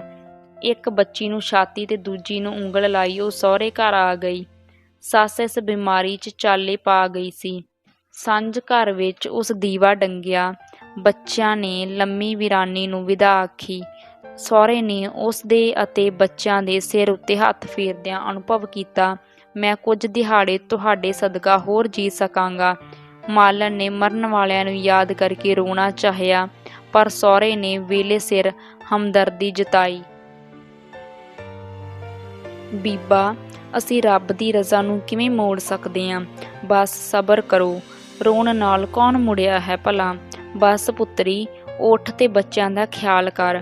ਮਾਲਣ ਨੂੰ ਇਉਂ ਮਹਿਸੂਸ ਹੋ ਰਿਹਾ ਸੀ ਜਿਵੇਂ ਬਿਰਧ ਦਾ ਹੀ ਇੱਕ ਸਿਰ ਤੇ ਹੱਥ ਹੈ। ਉਂਝ ਤਾਂ ਹੁਣ ਰੱਬ ਵੀ ਵੈਰੀ ਹੋ ਗਿਆ ਏ। ਜਦ ਮਨੁੱਖ ਤੋਂ ਸਭ ਆਸਰੇ ਖੁੱਸ ਜਾਂਦੇ ਹਨ, ਉਹ ਰੜੇ ਨੰਗ ਆਕੀ ਹੋ ਖਲੋਂਦਾ ਏ। ਦੂਜੇ ਸ਼ਬਦਾਂ ਵਿੱਚ ਉਹ ਆਪਣੇ ਤੌਰ ਤੇ ਸ਼ਕਤੀਸ਼ਾਲੀ ਹੋ ਜਾਂਦਾ ਹੈ, ਭਾਵੇਂ ਉਸ ਨੂੰ ਇਸ ਗੱਲ ਦਾ ਗਿਆਨ ਨਹੀਂ ਸੀ। ਹੌਲੀ ਹੌਲੀ ਮਾਲਣ ਦੇ ਦਿਲ ਤੋਂ ਇਹ ਡਰ ਵੀ ਭਰਮ ਦੀ ਪਰਛਾਈ ਵਾਂਗ ਜਾਂਦਾ ਰਿਹਾ। ਜੇ ਬੂੜ ਨੇ ਛੱਡ ਦਿੱਤੀ ਕੀ ਕਰਾਂਗੀ? ਮੇਰੇ ਤੇ ਬੱਚਿਆਂ ਦੇ ਭਾਗ ਸਾਡੇ ਨਾਲ ਹਨ, ਫਿਰ ਮੈਂ ਲੰਗੀ ਲੁੰਗੀ ਵੀ ਨਹੀਂ। ਉਸ ਵਿੱਚ ਸਵੈ ਭਰੋਸਾ ਜਾਗ ਪਿਆ। ਉਸ ਨੂੰ ਆਪੂ ਪ੍ਰਤੀਤ ਹੋ ਰਿਹਾ ਸੀ, ਮੈਂ ਅੱਗੇ ਵਾਲੀ ਮਾਲਣ ਨਹੀਂ। ਉਸ ਦੀ ਬਾਲ ਬੱਚੀ, ਜਿਸ ਦੇ ਸਾਰੇ ਨਕਸ਼ ਹੀ ਉਸ ਦੇ ਭਰਾ ਨਾਲ ਮਿਲਦੇ ਸਨ। ਜਦ ਦੁੱਧ ਚੁੰਘਦੀ ਵਿੱਚੋਂ ਹੱਸ ਪੈਂਦੀ, ਕੁਦਰਤ ਦੀ ਕੁੱਖੋਂ ਨਵਾਂ ਹੁਸਨ ਫੁੱਟ ਪੈਂਦਾ। ਗੁਲਾਬ ਦੀ ਸੁਗੰਧੀ ਨਾਲ ਵਿਹੜਾ ਮਹਿਕ ਮਹਿਕ ਜਾਂਦਾ। ਮਾਲਣ ਲੰਮਾ ਹੌਂਕਾ ਖਿੱਚ ਕੇ ਬੱਚੀ ਨੂੰ ਹਿੱਕ ਨਾਲ ਘੁੱਟ ਲੈਂਦੀ ਅਤੇ ਉਸਦੇ ਮੂੰਹੋਂ ਅਮੋੜ ਪਿਆਰ ਵਿੱਚ ਨਿਕਲ ਜਾਂਦਾ, ਮੇਰੀ ਜਗਰੂਪ। ਸਤਵੰਤ ਨੇ ਤੋਤਲੀ ਜ਼ੁਬਾਨ ਅਨੁਸਾਰ ਪੂਰੇ ਨਾਂ ਨੂੰ ਰੂਪੀ 'ਚ ਢਾਲ ਲਿਆ। ਜਦ ਉਹ ਭੁੱਖੀ ਰੋਂਦੀ ਜਾਂ ਨੀਂਦੋਂ ਜਾਗਦੀ, ਸਤਵੰਤ ਰੂਪੀ ਰੂਪੀ ਆਖ ਚੁੱਕਣਾ ਲੋੜਦੀ, ਪਰ ਮਾਲਣ ਉਸ ਨੂੰ ਫੁੱਲਾਂ ਵਾਂਗ ਚਾਅ ਲੈਂਦੀ। ਮਾਲਣ ਨੂੰ ਆਪੋਂ ਪਤਾ ਨਹੀਂ ਸੀ ਜਗਰੂਪ ਨੇ ਉਸ ਨੂੰ ਕੀ ਦੇ ਕੇ ਨਵਾਂ ਨਰੂਆ ਬਣਾ ਦਿੱਤਾ ਹੈ, ਜਿਵੇਂ ਕਿਸੇ ਦੇ ਮਹਿਬੂਬ ਨੇ ਆਉਣਾ ਹੋਵੇ ਤੇ ਉਹ ਉਸ ਦੇ ਇੰਤਜ਼ਾਰ ਵਿੱਚ ਮਚਲ ਮਚਲ ਜਾ ਰਿਹਾ ਹੋਵੇ। ਇਸ ਤਰ੍ਹਾਂ ਦੀ ਡਰੀ ਭਰੀ ਮਾਲਣ ਜਗਰੂਪ ਨੂੰ ਪਾਲ ਰਹੀ ਸੀ। ਜ਼ਿਲ੍ਹੇਦਾਰ ਦੀ ਤਬਦੀਲੀ ਵੀ ਸਰਹੱਦ ਡਿਵੀਜ਼ਨ 'ਚ ਹੋ ਗਈ। ਉਹ ਨਵੀਂ ਥਾਂ ਜਾਂਦਾ ਕੁਝ ਦਿਨ ਲਈ ਨੂਰਪੁਰ ਰੁਕ ਗਿਆ। ਉਸ ਬੂਹਿਓਂ ਅੰਦਰ ਪੈਰ ਪਾਉਂਦਿਆਂ ਹੀ ਘਰ ਦਾ ਨਕਸ਼ਾ ਬਦਲਿਆ ਤੱਕਿਆ।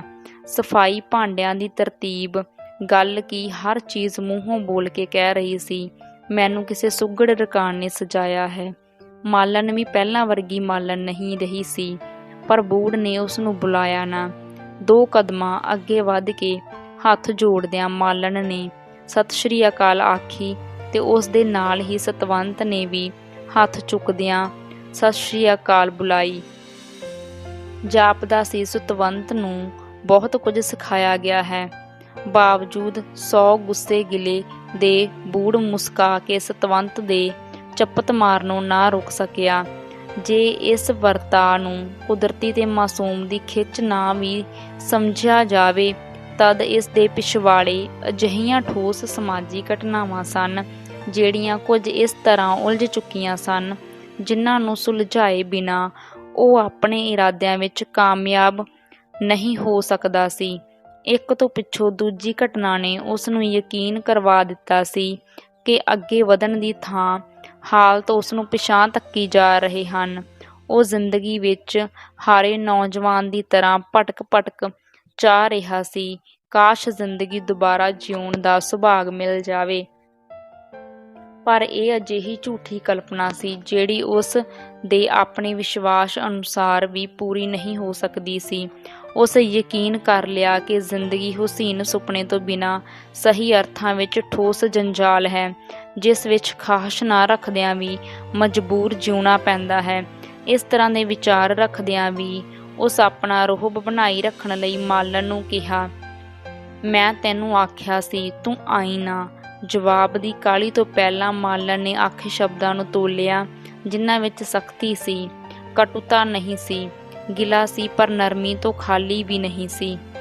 ਇਸ ਹਾਲ ਵਿੱਚ ਜਦ ਭਰਾ ਭਰਜਾਈ ਵੀ ਸਾਥ ਛੱਡ ਗਏ, ਮੈਂ ਬੱਚੀਆਂ ਨੂੰ ਦੋਹੀਂ ਬਾਹੀਂ ਚੁੱਕੀ ਕਿੱਥੇ ਜਾ ਸਕਦੀ ਸੀ। ਉਸ ਨੂੰ ਦੁੱਖ ਸੀ ਕਿ ਸਰਦਾਰ ਨੇ ਜਵਾਨ ਭਰਾ ਭਰਜਾਈ ਦਾ ਅਫਸੋਸ ਮੂੰਹ ਰੱਖਣ ਲਈ ਵੀ ਨਹੀਂ ਕੀਤਾ। ਮੈਨੂੰ ਨਹੀਂ ਪਤਾ, ਉਸ ਤਲਖ ਹੁੰਦਿਆਂ ਨਾਸਾਂ ਨੂੰ ਫੁੰਕਾਰਿਆ। ਸਤਵੰਤ ਉਸ ਦੀ ਇਸ ਹਰਕਤ ਨਾਲ ਸਹਿਮ ਗਈ। ਸਤਵੰਤ ਵੱਲ ਵੇਖਦਿਆਂ ਉਸ ਅੰਤਰੀਵ ਸੂਖਮ ਜਿਹਾ ਪਰਛਾਵਾਂ ਅਨੁਭਵ ਕੀਤਾ। ਮੈਂ ਅੱਗੋਂ ਪਿੱਛੋਂ ਇੱਥੇ ਹੀ ਆਉਣਾ ਸੀ, ਪਰ ਉਹ ਇੱਕ ਪਲ ਰੁਕ ਗਈ। ਉਸ ਬੂੜ ਵੱਲ ਵੇਖਿਆ। ਉਸ ਨੂੰ ਕਹੀ ਜਾਣ ਵਾਲੀ ਗੱਲ ਦੀ ਇੰਤਜ਼ਾਰ ਸੀ, ਪਰ ਤੁਸੀਂ ਜੋ ਵੀ ਕਰਨਾ ਚਾਹੁੰਦੇ ਹੋ ਕਰ ਲਵੋ, ਮੇਰੀ ਕੋਈ ਚਿੰਤਾ ਨਾ ਕਰੋ। ਮੈਂ ਤੁਹਾਡੀ ਖੁਸ਼ੀ ਵਿੱਚ ਕਿਸੇ ਤਰ੍ਹਾਂ ਦਾ ਵੀ ਭੰਗਣਾ ਨਹੀਂ ਪਾਉਂਦੀ। ਮੈਥੋਂ ਜੋ ਲਿਖਵਾਉਣਾ ਏ ਲਿਖਾ ਲਵੋ, ਪਰ ਮੈਂ ਇਸ ਘਰੋਂ ਬਿਲਕੁਲ ਨਹੀਂ ਜਾਵਾਂਗੀ। ਤੁਹਾਨੂੰ ਕੋਈ ਦੁੱਖ ਤਕਲੀਫ ਨਹੀਂ ਦੇਵਾਂਗੀ। ਜੇਰਾ ਤੇ ਜ਼ਬਤ ਕਰਦਿਆਂ ਵੀ ਉਸ ਦੇ ਹੰਝੂ ਰੁਕ ਨਾ ਸਕੇ। ਉਹ ਨਿੱਤ ਦਾ ਝੰਜਟ ਮੁਕਾ ਦੇਣਾ ਚਾਹੁੰਦੀ ਸੀ ਤੇ ਚਾਹੁੰਦੀ ਸੀ ਰੱਤ ਸੁਕਾਉਣੇ ਸੰਸਿਆ ਤੋਂ ਆਜ਼ਾਦ ਹੋ ਕੇ ਬੱਚਿਆਂ ਨੂੰ ਪਾਲੇ, ਕਿਉਂਕਿ ਉਸ ਆਪਣੀ ਜ਼ਿੰਦਗੀ ਨੂੰ ਬੱਚਿਆਂ ਨਾਲ ਜੋੜ ਲਿਆ ਸੀ। ਬੂੜ ਨੂੰ ਯਕੀਨ ਨਹੀਂ ਆਇਆ ਕਿ ਇੰਨੀਆਂ ਸਪਸ਼ਟ ਤੇ ਖਰੀਆਂ ਗੱਲਾਂ ਉਸ ਦੀ ਅਨਪੜ੍ਹ ਪਤਨੀ ਮਾਲਣ ਨੇ ਹੀ ਆਖੀਆਂ ਹਨ। ਉਹ ਅੱਧ ਮੀਟੀਆਂ ਗੱਲਾਂ ਨਾਲ ਮਾਲਣ ਦੇ ਚਿਹਰੇ ਨੂੰ ਡੂੰਘੀ ਨੀਝ ਬੰਨ੍ਹ ਕੇ ਤੱਕਿਆ। ਇੱਕ ਫੈਸਲਾ, ਇੱਕ ਇਰਾਦਾ ਉਸ ਦੇ ਮੂੰਹ ਤੋਂ ਸਾਫ਼ ਪੜ੍ਹਿਆ ਜਾ ਸਕਦਾ ਸੀ। ਸੁਲਤਾਨਾ ਪਿੱਛੋਂ ਇੰਨੀਆਂ ਖਰੀਆਂ ਗੱਲਾਂ ਉਸ ਨੂੰ ਕਦੇ ਕਿਸੇ ਔਰਤ ਨੇ ਨਹੀਂ ਆਖੀਆਂ ਸਨ। ਜਾਪਦਾ ਸੀ ਮਾਲਣ ਨੇ ਉਸ ਦੇ ਇਰਾਦਿਆਂ ਦਾ ਲੱਕ ਤੋੜ ਦਿੱਤਾ ਏ। ਉਸ ਛਿੱਥਾਪਣ ਅਨੁਭਵ ਕਰਦਿਆਂ ਵੀ ਜਬੇ ਨਾਲ ਆਖਿਆ, ਸੋਚ ਲੈ। ਉਸ ਦਾ ਰਵੱਈਆ ਦੱਸਦਾ ਸੀ ਕਿ ਉਹ ਖੁਦ ਸਮਝੌਤਾ ਚਾਹੁੰਦਾ ਹੈ। ਮੈਂ ਸੋਚਾਂ ਨਾਲ ਦਿਹਾੜੇ ਪੂਰੇ ਨਹੀਂ ਕਰ ਸਕਦੀ। ਕੁਝ ਕਰਨ ਵਾਲਾ ਸੋਚੇਗਾ, ਮੈਂ ਤਾਂ ਔਖਿਆਂ ਸੌਖਿਆਂ ਬੱਚੀਆਂ ਪਾਲਣੀਆਂ ਏ। ਇਹ ਇੱਕ ਹੋਰ ਚੋਟ ਸੀ ਜਿਹੜੀ ਬੂੜ ਸਿਰ ਆ ਪਈ ਸੀ। ਹੱਛਾ, ਬਹੁਤ ਛੇਤੀ ਇੱਕ ਪਾਸਾ ਹੋ ਜਾਵੇਗਾ। ਬੂੜ ਨੂੰ ਠੀਕ ਉੱਤਰ ਨਹੀਂ ਆਉੜਿਆ ਸੀ, ਪਰ ਉਹ ਆਪ ਹੀ ਪੈਦਾ ਕੀਤੀ ਗੱਲਬਾਤ ਨੂੰ ਖ਼ਤਮ ਕਰ ਦੇਣਾ ਚਾਹੁੰਦਾ ਸੀ। ਅਸਲ ਵਿੱਚ ਮਾਲਣ ਹੱਥੋਂ ਉਸ ਜ਼ਿੰਦਗੀ ਵਿੱਚ ਪਹਿਲੀ ਵਾਰ ਹਾਰ ਮਹਿਸੂਸ ਕਰ ਲਈ ਸੀ। ਗਲਤ ਸੋਚਾਂ, ਨਾਕਾਮ ਇਰਾਦਿਆਂ ਅਤੇ ਪਤਲੀਆਂ ਕਾਮਨਾਵਾਂ ਨੇ ਉਸ ਨੂੰ ਸਾਰੀ ਰਾਤ ਸਟੂਲੀ 'ਤੇ ਟੰਗੀ ਰੱਖਿਆ। ਅਜੀਬ ਤਰ੍ਹਾਂ ਦੀ ਤੜਪਣੀ ਨੇ ਉਸ ਦਾ ਚੈਨ ਹਰਾਮ ਕਰ ਦਿੱਤਾ ਸੀ। ਵਿਆਹ ਕਰਵਾਉਣ ਵਿੱਚ ਹਰਜ ਕੀ ਹੈ? ਇਹ ਆਪੇ ਇੱਥੇ ਪਿੰਡ ਰਹੇਗੀ, ਪਰ ਸੁਲਤਾਨਾ ਵਰਗੀ ਔਰਤ ਵੀ ਮਿਲੇ, ਇਸ ਦਾ ਉਸ ਕੋਲ ਕੋਈ ਜਵਾਬ ਨਹੀਂ ਸੀ। ਹੁਣ ਉਸ ਕੋਲ ਖਿਆਲਾਂ ਦਾ ਸਰਮਾਇਆ ਵੀ ਖਤਮ ਹੁੰਦਾ ਜਾ ਰਿਹਾ ਸੀ। ਜਿੰਨੇ ਦਿਨ ਉਹ ਪਿੰਡ ਰਿਹਾ, ਮਾਲਣ ਤੋਂ ਕੱਟਿਆ ਰਿਹਾ। ਉਸ ਦੇ ਮੱਥੇ ਦਾ ਤਰਸੂਲ ਚਿੰਤਾ ਦੀ ਧੂੜ ਵਿੱਚ ਡੁੱਬ ਗਿਆ ਜਾਪਦਾ ਸੀ।